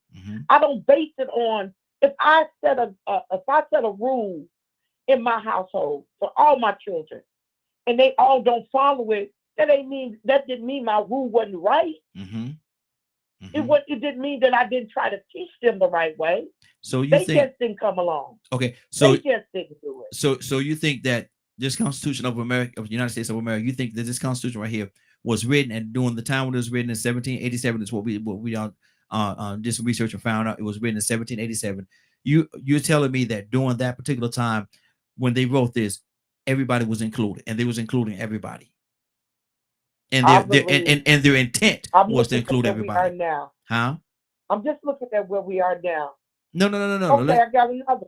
Okay, I got another one. Okay, hold on. All Black Lives Matter. Hold on. Let's do. Really matter? Hold on. To some, yes. To others, no. But my thing is right. Let's deal with when this was written in 1787. In 1787, when this was written, do you think they wrote it for everybody, to include everybody, or was it just for a particular group of people? Well, hold on, Raheem. Wasn't it just one person that wrote that? No, I think that's the preamble that you read. Yeah, I think it was was it one person? Lincoln. Didn't Lincoln write that? I'm gonna do some research. I'll research it. Ryan, do you know? It was one person. You talk about the Constitution? Yeah, I think those are group of people. Oh, I thought that was. No. Thomas Jefferson was the main drafter, but there were 6 people. It was Washington, Madison, Mason, Sherman, Patterson, and Wilson. Yeah, I know it was quite a few of them. Now, how many? And I don't know if this even have anything to do with what we're talking about right now. But Ryan, how many of those individuals were slave owners? So I would have to look up each one of those 6 individuals, but out of the 55 people that signed that document, only 25 of them were slave owners. It's almost half, though. It's almost half. It's almost half. But if you put it in context on what Rico was saying the last time he talked, let's just, without the knowledge of me looking up these guys that originally drafted it, let's say those 6 people who drafted this did not own slaves. That shows that the intent to encompass everybody was there. But then you got 25 infectious people who took it and ran with it the wrong way. Now that's what came to my heart. Now, what if we were to find out that 3 of the 6 were slave owners? Well, then you got kind of the same problem, right? You got, because Jefferson, they say, was almost the mastermind behind it. They say Thomas Jefferson wrote the majority, and then they all sat down in a room and had kind of a round table meeting. Let's talk about this. Let's see what we can add to make this better. So if you have an original draft, you yourself, and then you open it up to outside influences, like I was saying, some people have that gift of the silver tongue and can say some things that sound good, but then when they get put into practice, it's done all gone haywire and it's against the original meaning. That's just me thinking with an open mind. I don't know. I wasn't sitting in those chambers. You know what I'm saying? That's like when I say what I said in chat earlier, Scotland became under the oppression of England in 1296. They're still under their oppression today. A lot of people don't know that. They don't even get to pass their own bills. They have to go through English rule. The Prime Minister of England has to approve everything.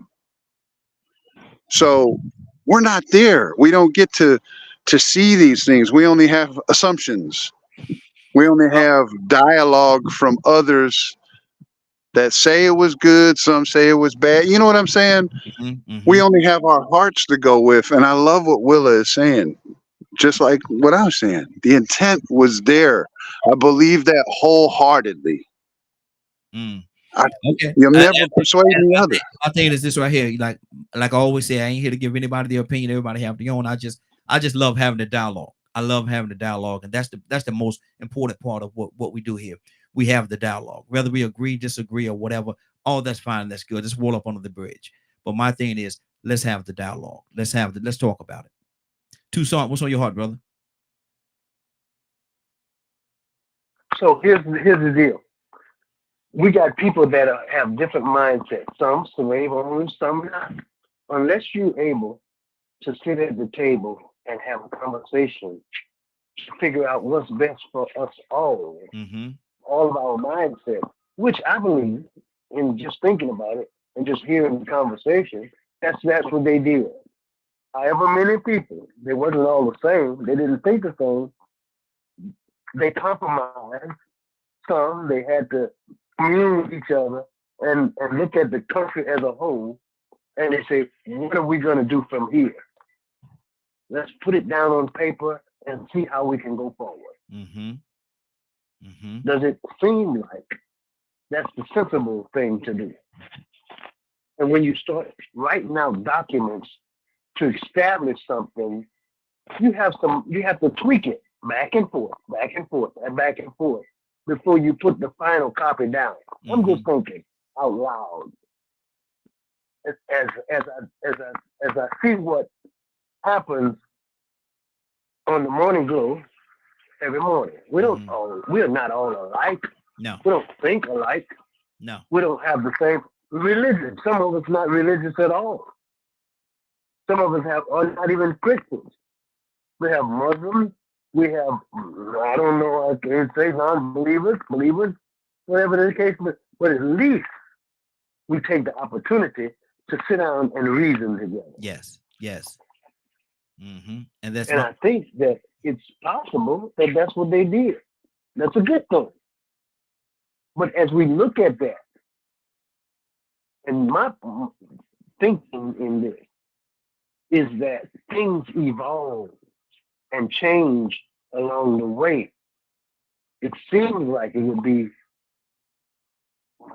good to revamp it as we try to continue to form a perfect union. Which now we find out, and that's my last, now to shut the door with this one, that the perfect union still ain't perfect. Wow. 508-924-3521, 1787-2024. Rico, what's on your heart, brother? Talk to me. First off, man, let me apologize, y'all. I'm about halfway asleep. I'm gonna get off after this, come in and go and take my bed to sleep. I knew we weren't talking about no preamble, and I done bought us some preamble. I say the person that drafted those original words at the beginning of the Constitution, that may have been a one-man thing. Those words that you read. Now, the entire Constitution was a group effort, but I believe that could have been one original person that came up with that dialogue, and then probably got the agreement of everybody else, because it's so perfectly worded. It sounds just.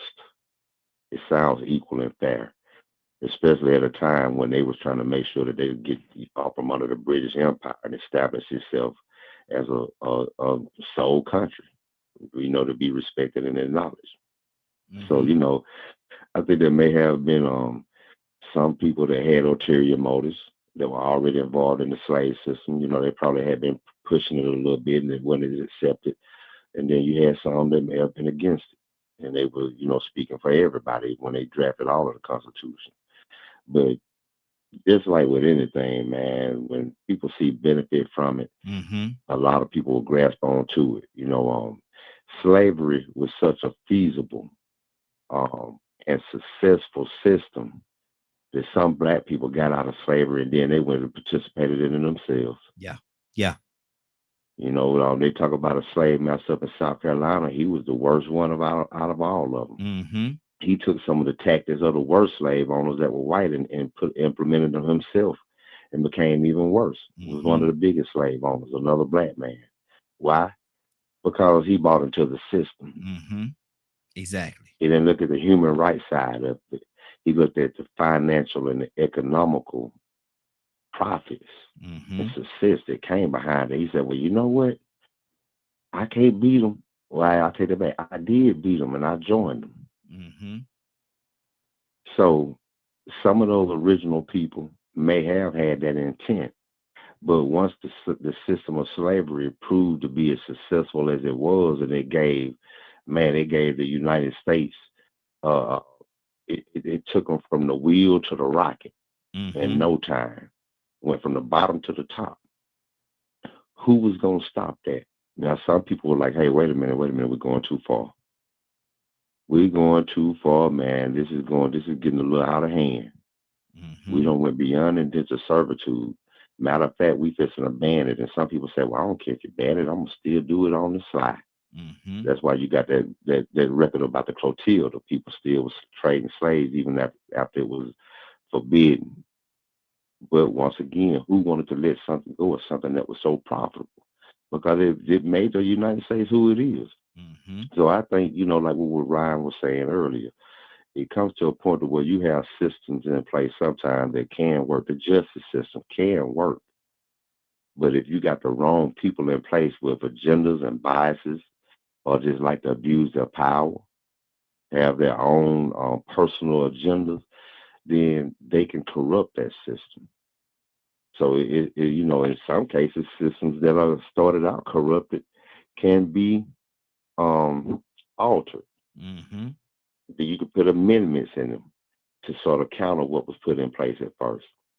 That's what Mm-hmm. happens in government.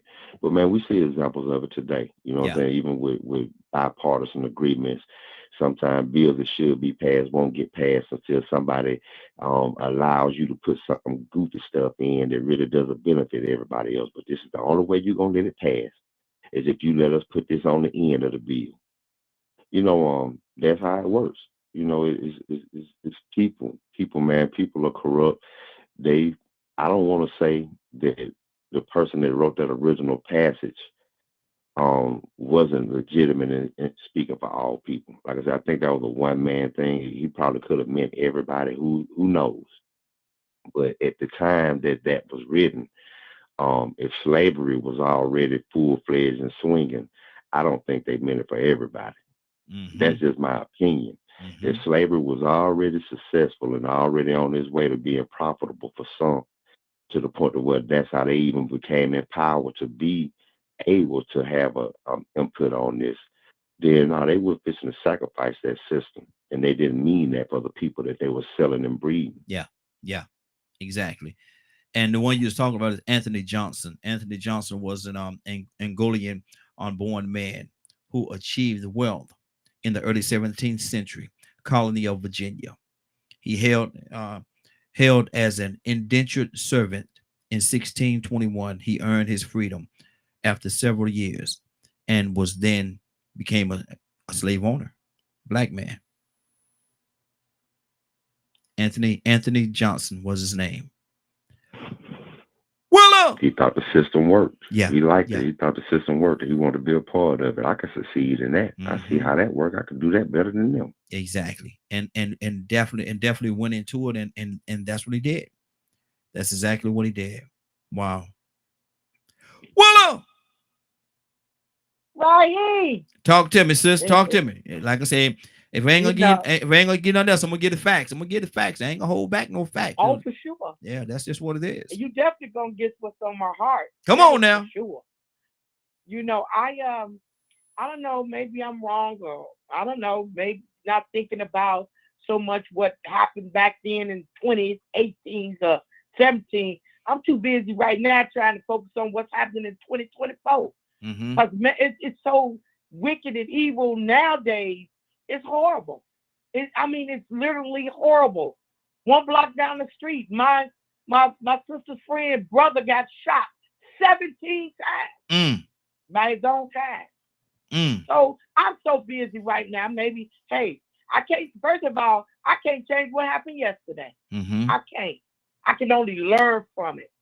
And I believe that's what our history should be about. It should be about learning how we could do better as a people.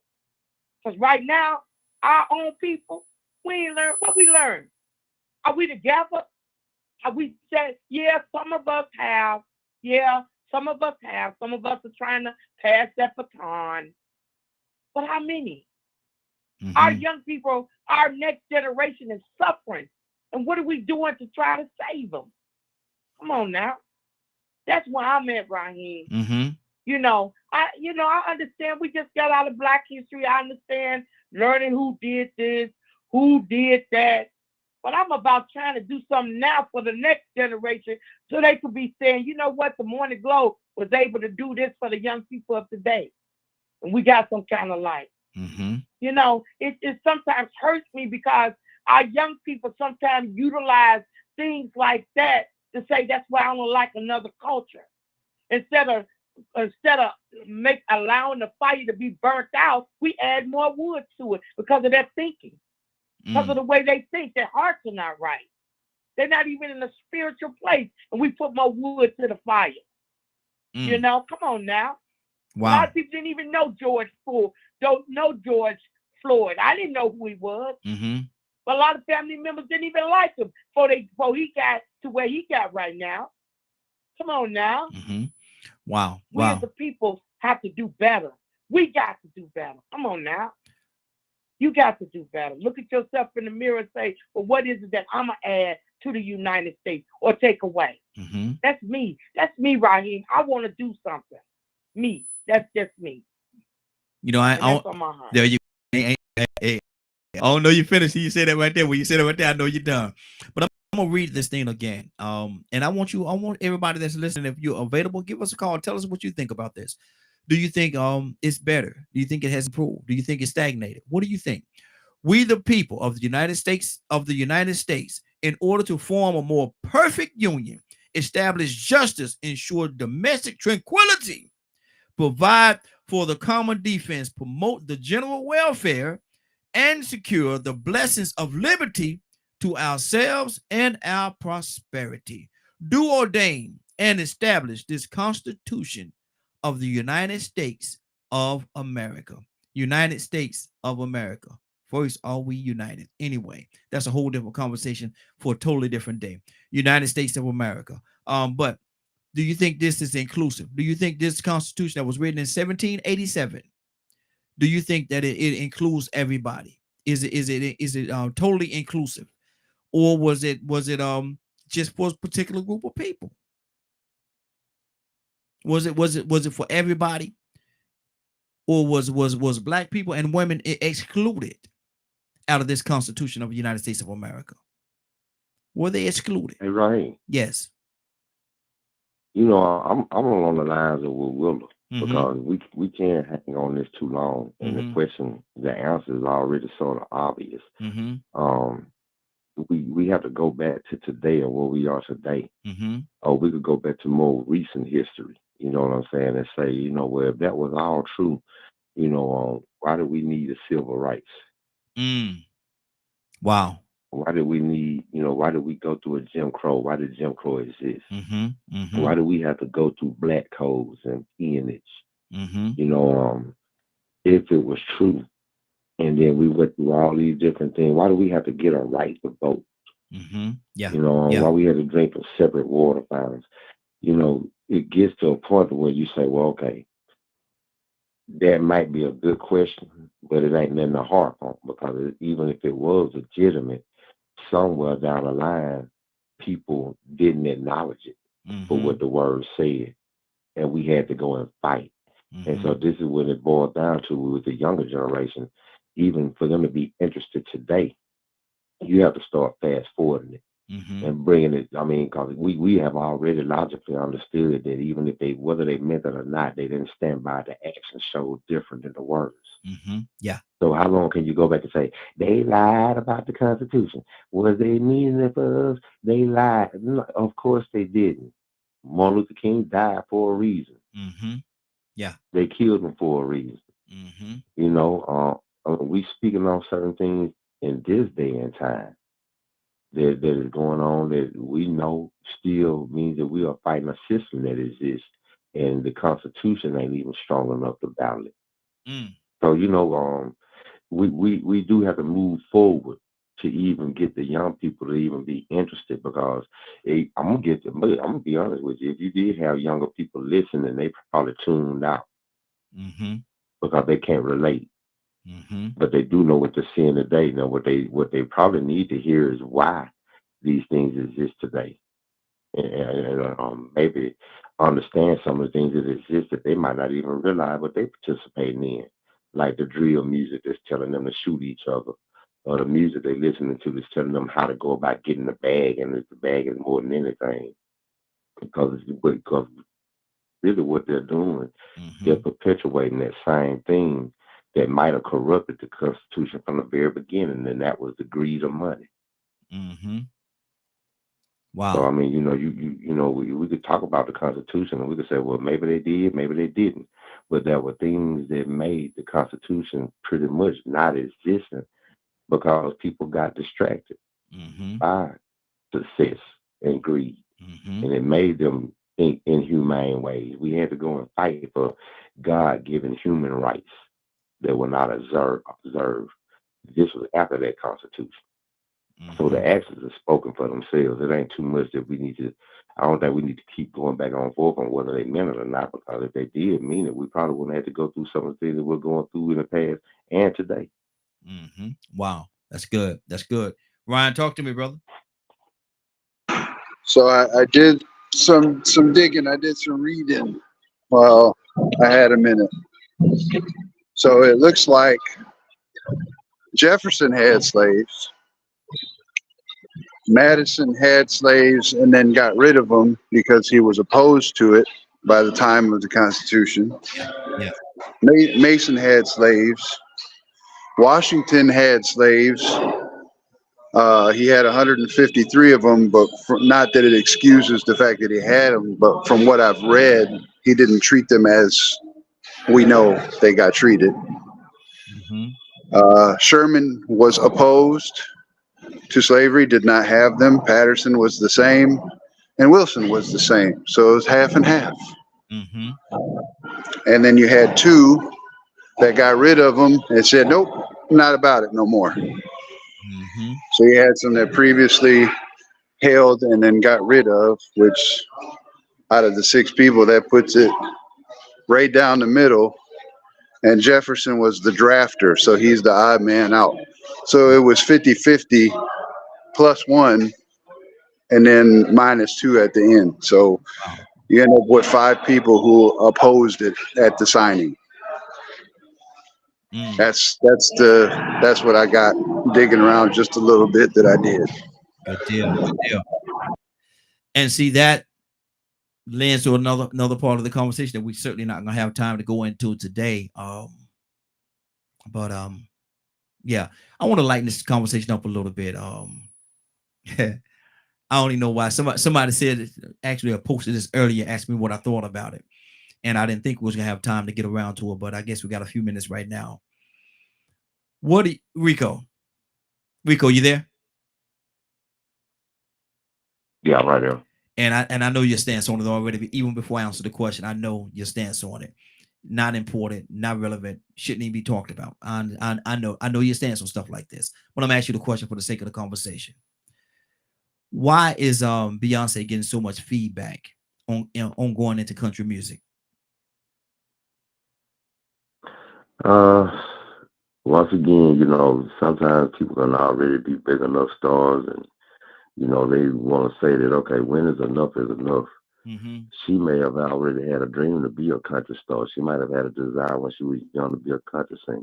I used Mm-hmm. to have a thing for um, Dolly Parton Mm-hmm. and Loretta Lynn, Crystal Yeah. Gayle. Man, I used Mm-hmm. to love me some country music. Yeah. Yeah. So I think you see a I lot still of love these it. black people that I are still do. actually Mm-hmm. um, going into that genre because they're saying, hey, man, it's 2024 and I shouldn't limit myself when I have a talent or a skill or a desire Mm-hmm. to do this type of music too. Mm-hmm. It's stepping outside of the box, you know, uh, not trying to go along with the norm. Now, some people think she's just trying to capitalize and be more famous or whatever, but she actually might have a secret desire to just, always have had a dream to want to do a country music album. Maybe she secretly has country music tunes, and when she's in the shower, she's singing with a country twang. Yeah. And it's just something that sounds so good that a lot of people are like, man, you know what? You shouldn't hide that. You really sound good. Mm-hmm. Mm-hmm. So I don't know why people are making such a big deal out of it. But I mean, you know, to each his own. Exactly. Ryan, what do you think of it? And I'm gonna tell you, I know a couple of years ago she was actually at the Country Music Award and she sang. I can't remember exactly who it was, but she got on the stage and she sang, and she got a lot of backlash even from that. This was quite a few years ago. Now she finally catapulted forward, and she's coming out with the country CD. But Ryan, why do you think she's getting so much backlash?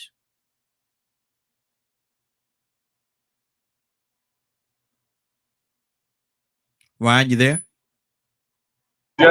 Yeah, I'm here, Ryan. I need a minute. If you can pass to somebody else real quick. Okay. Let's go to Willow. Toussaint, coming to you next, brother. I definitely got to hear what you got to say. Well, why do you think Beyonce is getting so much backlash? Because of the fact she's coming out with a country CD.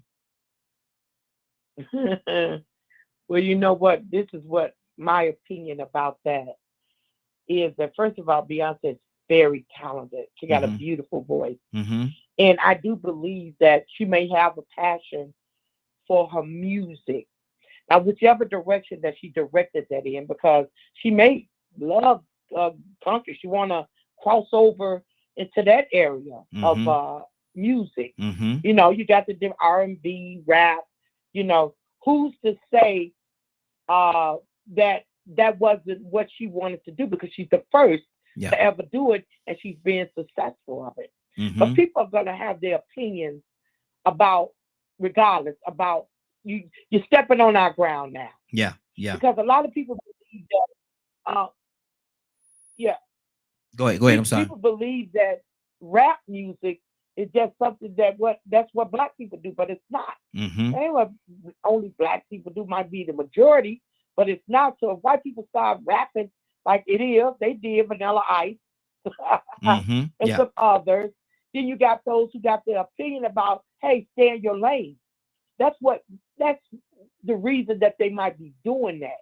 And she's being she is good at what she's doing. And I do believe also it's to capitalize on it. She ain't putting her music out there for free. Yeah. She's charging people for it. So that it says what it exactly says. Hey, you know, we can broaden this business. You know, instead of cooking chicken, go and start cooking sirloin.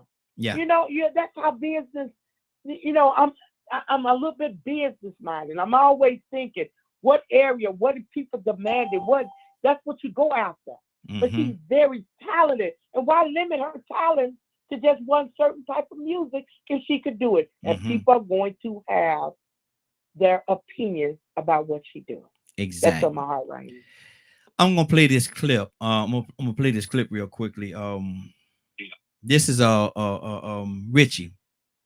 He actually had a little conversation based on this, and surprisingly enough, one of the guys that I like, man, the guy from the Dukes of Hazzard, Snyder, he's commenting on it, and I want y'all to hear what he's saying about Beyonce going into country music, and we'll make our comments after that. Let me get this thing queued up here.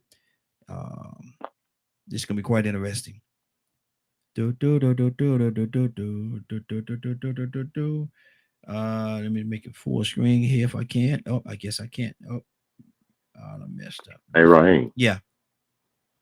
You know, a lot of people are jealous when they find out that there are people that are extremely talented in more than one thing. You know, some people are just good at one thing, and then you got some people that's good at everything. And the people that are jealous, they get to the point where, like, here she go again, here he goes again. You know, but we have to understand, man, especially in our culture, we have athletes that play 2 or 3 sports, and they sell. Exactly. Be elite in 2 or 3 sports. So you know, why, like Willa said, why limit your potential at greatness? You know, when you can do extraordinary things on the other side that some people might not even realize because you limiting yourself. Exactly. Stay right there, Rico. Don't go. I'm gonna play this clip, man, and I want you to tell me what you hear. It's especially what he said about her. Hold on. So Beyonce, I guess she's going to have a country album. And guaranteed is going to do very well. Well, there are some people really upset about this. Here it is. The lefties in the entertainment industry just won't leave any area alone, right? They just have to seize control over every aspect, don't they? They've got to make their mark, just like a dog in a dog walk park. You know, every dog has to mark every tree, right? So that's what's going on here. Shania and the other folks you talked about, what they did is they were in country music and they went out. That's one thing. But people coming into country music have because I know a little something about country music. No, you don't. I'm about to educate you, though. Let's put up the picture full mass. Isn't this something? Comparing Beyonce to a dog whistle for the B word, by the way. And he's incorrect on historical dynamics. And I think the Dukes of Hazzard actor is just mad he's not on the collaboration. So, country singer John Snyder and OAN anchor Allison Steinberg were criticizing Beyonce for releasing country music for an upcoming album. This is not the Houston native's first foray into the genre. In 2016, she performed at the Country Music Awards alongside the Chicks, a performance that drew anger from country music fans, conservatives, and yes, bigots, with feeling that a Black artist like her was encroaching on a genre that she did not belong. What? According to the true origins of country music, a TED Talk by vocalist, historian Queen Esther, not only is country music rooted in Black culture, but it also originated with blues music and West African music traditions. The banjo, a key instrument in country music, originated in Africa. And the white man who popularized the banjo learned how to play it from the enslaved. Facts. All right, Mr. Mayor, once again, talking and don't know their history. What's that? I mean, and it's never really. We can let me see. Okay, we can stop it from right there. Rico, what did you hear? Pretty much, again, I mean, it's good he went into the history. That's a good thing for people to know the history of country music. Absolutely. But then just bringing it back to the ignorant side of it, where it's just the fact that here he is, a country singer, and a lot of people don't even know he's a country singer. They just remember him from the Duke Boys. Yeah. But didn't nobody say that he was wrong for being in Tyler Perry soap operas? Being a country singer, but he all up in our business. So I mean, it's a double standard, man, and it's pretty much, once again, it's a jealousy thing. They started calling her lefty. They made it get political. And to her, it might not even be nothing about no politics. It might just be the Louisiana. My mama, Louisiana. My daddy, Alabama. And she's Houston, Texas. Yeah, exactly. Matter of fact, one of her cousins was over the house watching the Super Bowl over here at my mom's house with me, watching the Super Bowl. They are Alabama and Louisiana. And once again, if you're from Alabama, Louisiana, you probably did get hooked on Grand Ole Opry. Yeah. Hee Haw. Exactly. I used to love me some Hee Haw. And Elvis Presley too. So the thing is people want to put you in a box and tell you what you should be good at. But some of us are multi-talented. Some of us are good at more than one thing. And you shouldn't be mad at somebody for reaching out to explore that potential that they have to be great at numerous things. Exactly. Maybe he's mad because her celebrity is so much bigger than his that she'll sell apples just like Taylor Swift will sell Super Bowl tickets. But see, didn't nobody mention nothing about what the right was doing with Taylor Swift. But why did he have to minimize his comment by saying she's like a dog in a dog walk park, marking her territory? You know what they do in a dog. Why do you have to say that, man? Why? It was all political. It was all political. That would make it extremely political. That was to let you know, just because she's promoted some way extreme left issues. She thanked the LGBTQ for inspiring her. For there's so many things that she supports that the political extremists can go and start using this as an angle Mm-hmm. because of the things that she stands for. And so they'll go back and say, well, you know what? Now she's trying to bring all that mess of country music. She's going to start trying to bring the LGBTQ and the Beehive and all these different people. So, they just, once again, they politicize it. When really Wow. and truly, she might just be trying to, accomplish her dream that she had to put out an album that sound like Crystal Gayle. Mm-hmm. Maybe Mm-hmm. she impersonated Crystal Gayle in the past, Yeah. being a person that loves music. I mean, listen, Mm-hmm. man, I love all types of music. Me too. Me too. You know what I'm saying? Mm-hmm. You name it. So, for a person to put me in a box and tell me that I shouldn't be listening to certain things, that would be equivalent to telling me that I shouldn't be trying to sing certain things. Mm-hmm. Is And that that don't make no sense. is that like shut up and dribble? Shut up and dribble and don't kick a field goal. Mm-hmm. Matter of fact, black men can't play quarterback. Exactly. Exactly. Let me go to Christy. Christy, good morning, young lady. How you doing this morning? Hi, I'm doing all right. Good to have you. Happy Good to have join the you. conversation. Always good to have you. Yes. I on the Beyonce thing. It again, you can look at her with other stars that have, gone out into different, areas. Mm-hmm. But it's just noise, it's nonsense. Mm-hmm. And what the other caller just said before about it's like akin to someone telling him what he can sing or what he Yes. can't sing or Mm-hmm. whatever. I wish people would just let people be. Yes. I don't care what she wants to try. She can be an astronaut next if she wants to. If she can do it, let her Yes. do it. Mm-hmm. There should be no barriers for what she wants to accomplish, just as there shouldn't be for anyone else. Exactly. Exactly. I love So that. that's just, I mean, I don't see, I just don't see why to put the hate on her. Mm-hmm. Or anyone else. And that whole dog thing, yeah.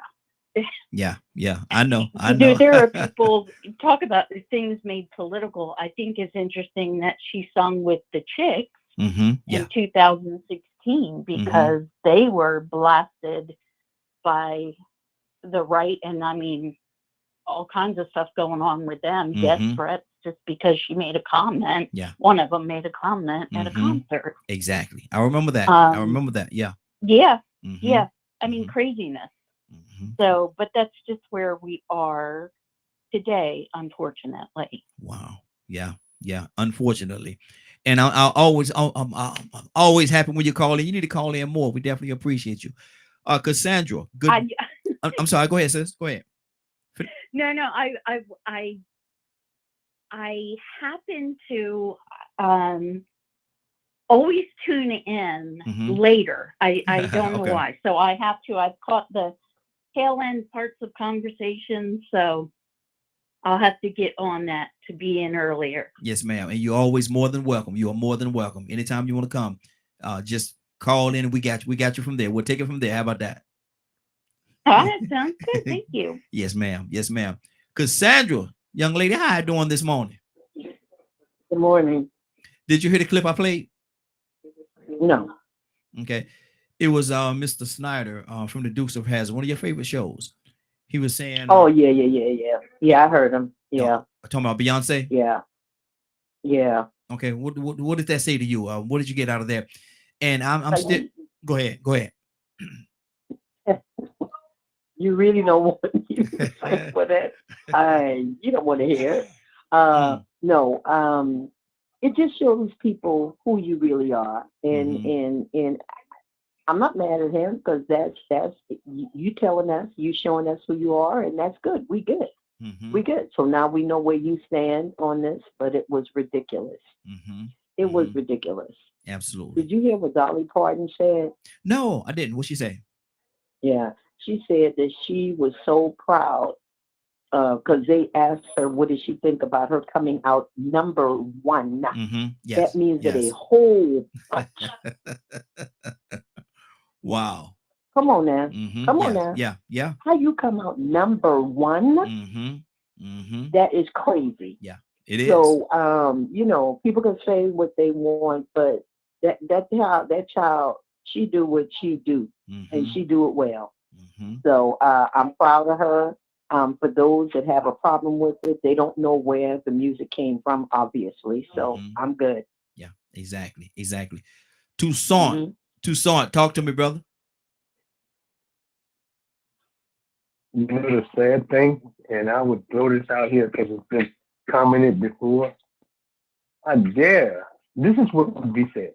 How dare she make gospel album?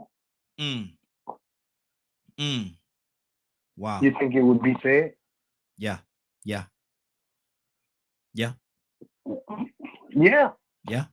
But see now, if anybody can, she would be good at it. Unfortunately, we would bash her to death and call it satanic. Yeah, exactly.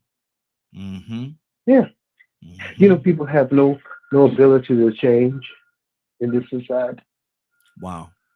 Because we are, and we have become holier than thou. Better say it. You know, it's not the fact that she's doing country western. It's the fact that they know that she's going to do well. It don't make no difference, like the sister just said. I think that she would be a good astronaut if she tried to put her head to it. Wow. Ryan, talk to me, brother. I'm just saying. Yeah, exactly. Finish your thought. I'm sorry, Toussaint. Finish your thought. No, you're good. You're good. Yeah. Okay. I just think that there are some people that have we may not like them. I'm not a Beyonce fan because it is what it is. But I know one thing: there are certain people that like Snoop Doggy Dogg, him and what you call it, got a gospel album. He died. Martha Stewart. Yeah. Martha Stewart. No, the man. Something about the name. You know the guy that what is his name? I know exactly. As a matter of fact, I got that on thing that's gonna pull up. I know exactly what you're talking about. I know exactly. He and Snoop made the song. Yeah. And how dare Snoop make gospel album and he got a joint in his hand. That's how we are. We territorial, just like the system that we was talking about. Actually, Snoop on his gospel album, he got a lot of people on his gospel album. He got a lot of people on there. Lance Allen. Yeah. You can think of Lance. No, Lance. No, I couldn't think of it, but I can see it. Exactly. Something about the name Jesus. It is the sweetest name. Hit that high note, Brian. Yeah. That's it. Sound like a pig being slaughtered. Ryan, I ain't fooling with you, man. Ryan, talk to me, brother. What did you hear in that clip? I heard a bunch of nonsense, but so I think Rico is on point. It's probably political. If you remember back in the 2020 elections, Taylor Swift went out there and did her little thing and then got on there and said, vote for Biden. Turned her concert political. Wow. And that brought out 1.5 million votes for him. Just her saying that. So let's interject Beyonce into, just call it what it is, a predominantly right-wing musical stage, and have her do the same thing. So I think it's probably a political stunt. Not that she's not talented, because everybody knows she's talented.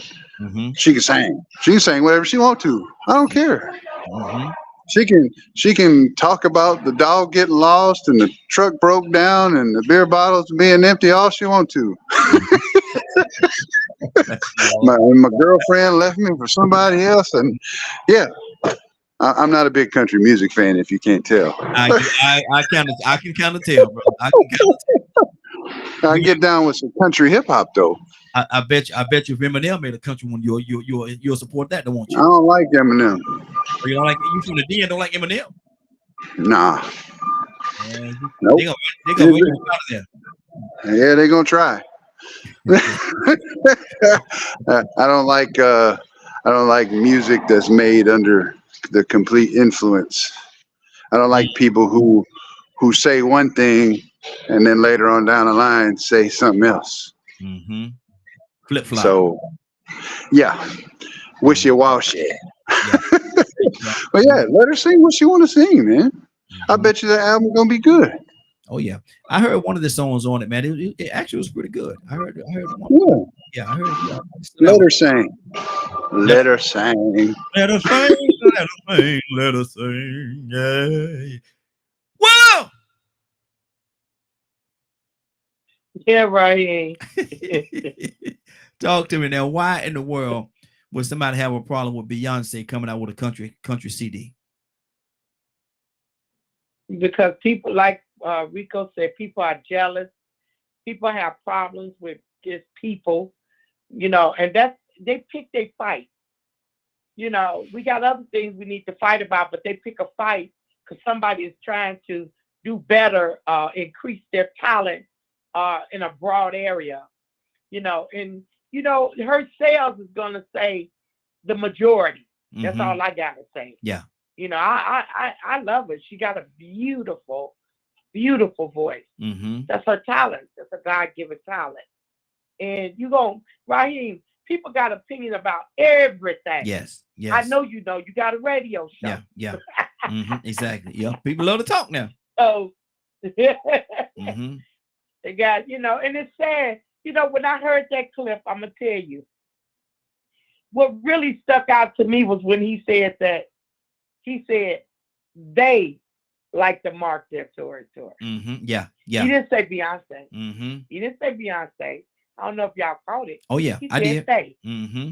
Thank you, Willa. They. Yes. Yeah, yeah. And I was like, hold up, right there. I stopped. I was like, what? I would have been asking, what do you mean they? Who is this? They you talking about? Yeah, exactly. You know, come on now. It's one thing for you to have your opinion, but now it's really coming out. You know, and then I think we're going to say you was in a Tyler Perry movie. Mm-hmm. All right, okay, Tyler. I hope you heard that one. Mm-hmm. That's on my heart, Raheem. I'm going to stop right there. Good deal, good deal. Rico, close us out, brother. What's on your heart? Well, he exposed what he meant by what he said, the left. Mm-hmm. That was the day he was talking about the left. Yeah. But once again, he politicized it, because what it really boils down to is sometimes people reveal the true way that things work without even saying this is what it is. Mm-hmm. And this is what the issue is with a lot of people. Beyonce has that Michael Jackson, Beatles, and Elvis appeal. Mm-hmm. And what they don't want her to do is have the same appeal that Taylor Swift has. Yeah. That's why she doesn't have the support and the venues. That's why she only had 56 shows on her tour, and Taylor Swift has 151 stops. Wow. They want her to limit to herself. They don't want her to be as big as Michael Jackson. Why? Because there's an appeal or influence. You know, some people come on here and they try to pretend that influence doesn't have that much of an impact. Mm-hmm. And for some, it doesn't. They just accept entertainment for what it is, and they can say, well, you know what, I like that person singing, but I don't go for their ideology. Mm-hmm. But she has this appeal that has fans and idol worshippers and zombies that will do anything that she asks them to do. Yep. So now here it is. She could put out a subpar country album, But just her name itself is going to make that album sell, and it's going to make it sound good. I mean, hey man, look, $1 billion made Jay-Z handsome. Oh yeah, yeah, yeah. You get what I'm saying? Mhm. That's what appeal does. So Mhm. now you take somebody like Beyonce, okay, Michelle kicked the doors in. She already been killing them in country music Oh for yeah. like the last 2 years. Mhm. Ain't playing with them, Mhm. and they love her. Yeah. But see, you got people in the majority that like that song. Try that in a small town. Mhm. Yes, Oh, sir. they extreme right. Mhm. They ain't extreme left.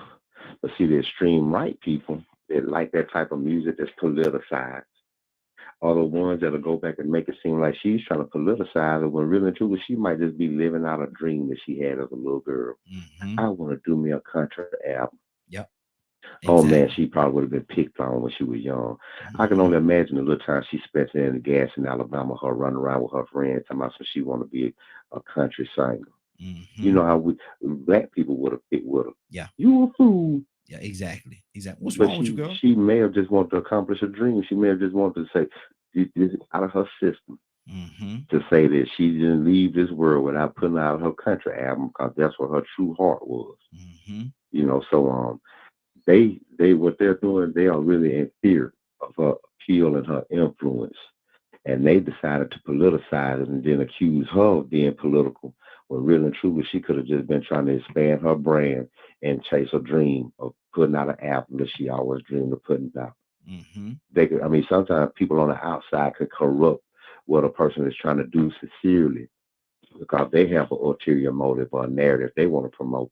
Maybe they have an agenda to make everything political because they're Mhm. so deeply tied into it.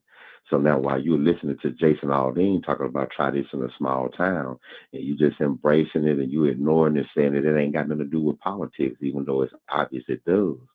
You Mhm. go back and accuse another woman that has the power to influence politics of doing exactly that when really and truly she might just trying to be chasing her dream. Exactly. And see, my thing is right, and I look at it in the same. I look at the other side of the coin as well.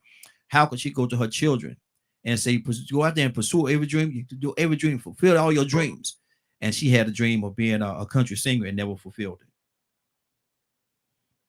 How could she do that? Rico, That's right. Rico, there's somebody, man, that Yep. joined in about 9:30, man, and they said, man, this sounds like a good conversation, man. I wish there was a way I could listen to the whole broadcast all over again. Rico, is it possible for them to do that, man? Do you have some news for them? It's very possible. You can tune in at 3 p.m. Eastern Standard Time on www.dkmmediagroup.com and catch the entire replay in its entirety. There you go. There you go. Good deal. Good deal. Well, Raheem. come on now, Willie. Yeah, Willie. You know what? I'm hold on for a minute, Willie. I'm gonna do one more thing before I do this. Hold on, Cassandra. Yes, sir. I need you to do me. Yes, sir. I meant to do this earlier, and we're gonna do this every day. I'm gonna go to different people to do it. I'm putting you on the spot. But what is the hot topic of today? Oh. I'm using Bixby Text Call to convert your voice to text and respond to you. If you want to continue, please stay on the call. Okay, now I don't know what that's all about. Somebody got something going on. Not me either. What is the hot topic for the day? Yeah, what is the hot topic of the day? Any hot topic that's going on Of the today? day? Yes. Oh no, the one that we just got through talking about is what is my hot topic for the day. Okay, that Beyonce. Is that what you mean? Yes, yes. Yeah, that really disappointed me, but it shows me where, see, that's why I say when people say, oh, this country, it's not really, racist and it's not this and it's not, we know it's not so, because you have high profile people that Dukes of Hazzard was one of the hottest shows on TV for a long time. Born Luke Duke. During its time. It was at the top. It was at the top. Mm-hmm. And to realize that you had people like Snyder, that I really never was a big fan of that show, but people that really liked that show, and then you showing who you really are, I don't know, man. Mm-hmm. I'm saddened that we're still here. Yeah. 2024, we're still here. Yeah, exactly. We are still here. Mm-hmm. He might as well have said the N-word in people always want to push their way into thing. Are you people? He might as well have said that. Yeah. He might as well. Because that's basically what him and that little girl was saying. In a roundabout way, they did. That's all it was saying, Raheem. Anybody that couldn't get that, something wrong with you. That's what they were saying. Yeah. And that is our hot topic of the day. So everybody, I want y'all to be prepared. I'm gonna ain't gonna tell you when I'm gonna come to you. I'm just gonna say, look here, give me a hot topic of the day in the middle of the broadcast. Hopefully, it's gonna be a lot earlier than this time, but that's what we're gonna do. Willow. Well, before you go to Willow, let's throw this one out there real quick, okay? So people could think about it. They're trying to use the chicken sandwich and fidget spinner psychology on us with these Trump shoes. And guess what? The same psychology that they worried about Beyonce using with her country music, it's the same psychology they're using with these tennis shoes and the red bottoms. Thank you, Rico. Thank you, Rico. And guess what? It's gonna be some people gonna go out there and buy them, and they're gonna support Trump because of it. They just got to find the right spokesperson. Wow. Somebody gonna sell out and support him and try to sell it to everybody. Somebody gonna do it. I'm just waiting to see. It caused K. Michelle a lot a couple of years ago when she actually went out there and performed at one of the Trump rallies. She did that, and it caused her tremendously. And she was, I think she was a great talent. But that not K. Michelle, Chrisette Michelle. That's it. Yeah, Chrisette Michelle. Yep, that's exactly what it was. Yep, sure did. Caused her greatly, and my wife used to love Chrisette Michelle, man. Sure did. Yeah. She caused her greatly. So you gotta weigh the cost. But that's just where we are right now. So let me go back to. Hold on, I said I was gonna do something. Willow. Come on, Ryan. You know what, man? You talked about something a while back. Scripture of the day. Do you have the scripture for today? You thought I forgot, didn't you? Oh wow! I think Romans 3:23. We've all come short of the glory of God. All have sinned and come short of the glory of God. All have sinned. Good deal. There you go. See, you thought I forgot. Now I can do it. Willow. Come on, Raheem. Are you ready? Raheem, I am so ready. Let's go, Raheem. Well, I ain't got one more thing to say to you, Willa, and that is, since you're ready, let's go. Amen. Let's just be grateful this morning. Let's just thank God for all the things that He brought us through the weekend. We've known what our weekend was like. So many people that died and passed away, got shot, got killed. But look at God woke you up this morning and gave you another opportunity to get it right with Him. Who wouldn't serve a God like that? Father, we thank you. We thank you. We honor you this morning, and we lift you up, Lord. Father, the word says that no weapon formed against us will prosper. Yes, Lord. And Father, we thank you for your word. We thank you that you said that faith without works is dead. So, Father, we believe through our faith that you're going to give us the victory in this life. Yes. No matter what color we are, no matter what religion, spirituality we serve through, the whole objective, Lord, is to lift you up and glorify you. So, Father, we thank you through that light, Lord, that we display each and every day, because the power of the Holy Spirit dwells within us, oh Lord.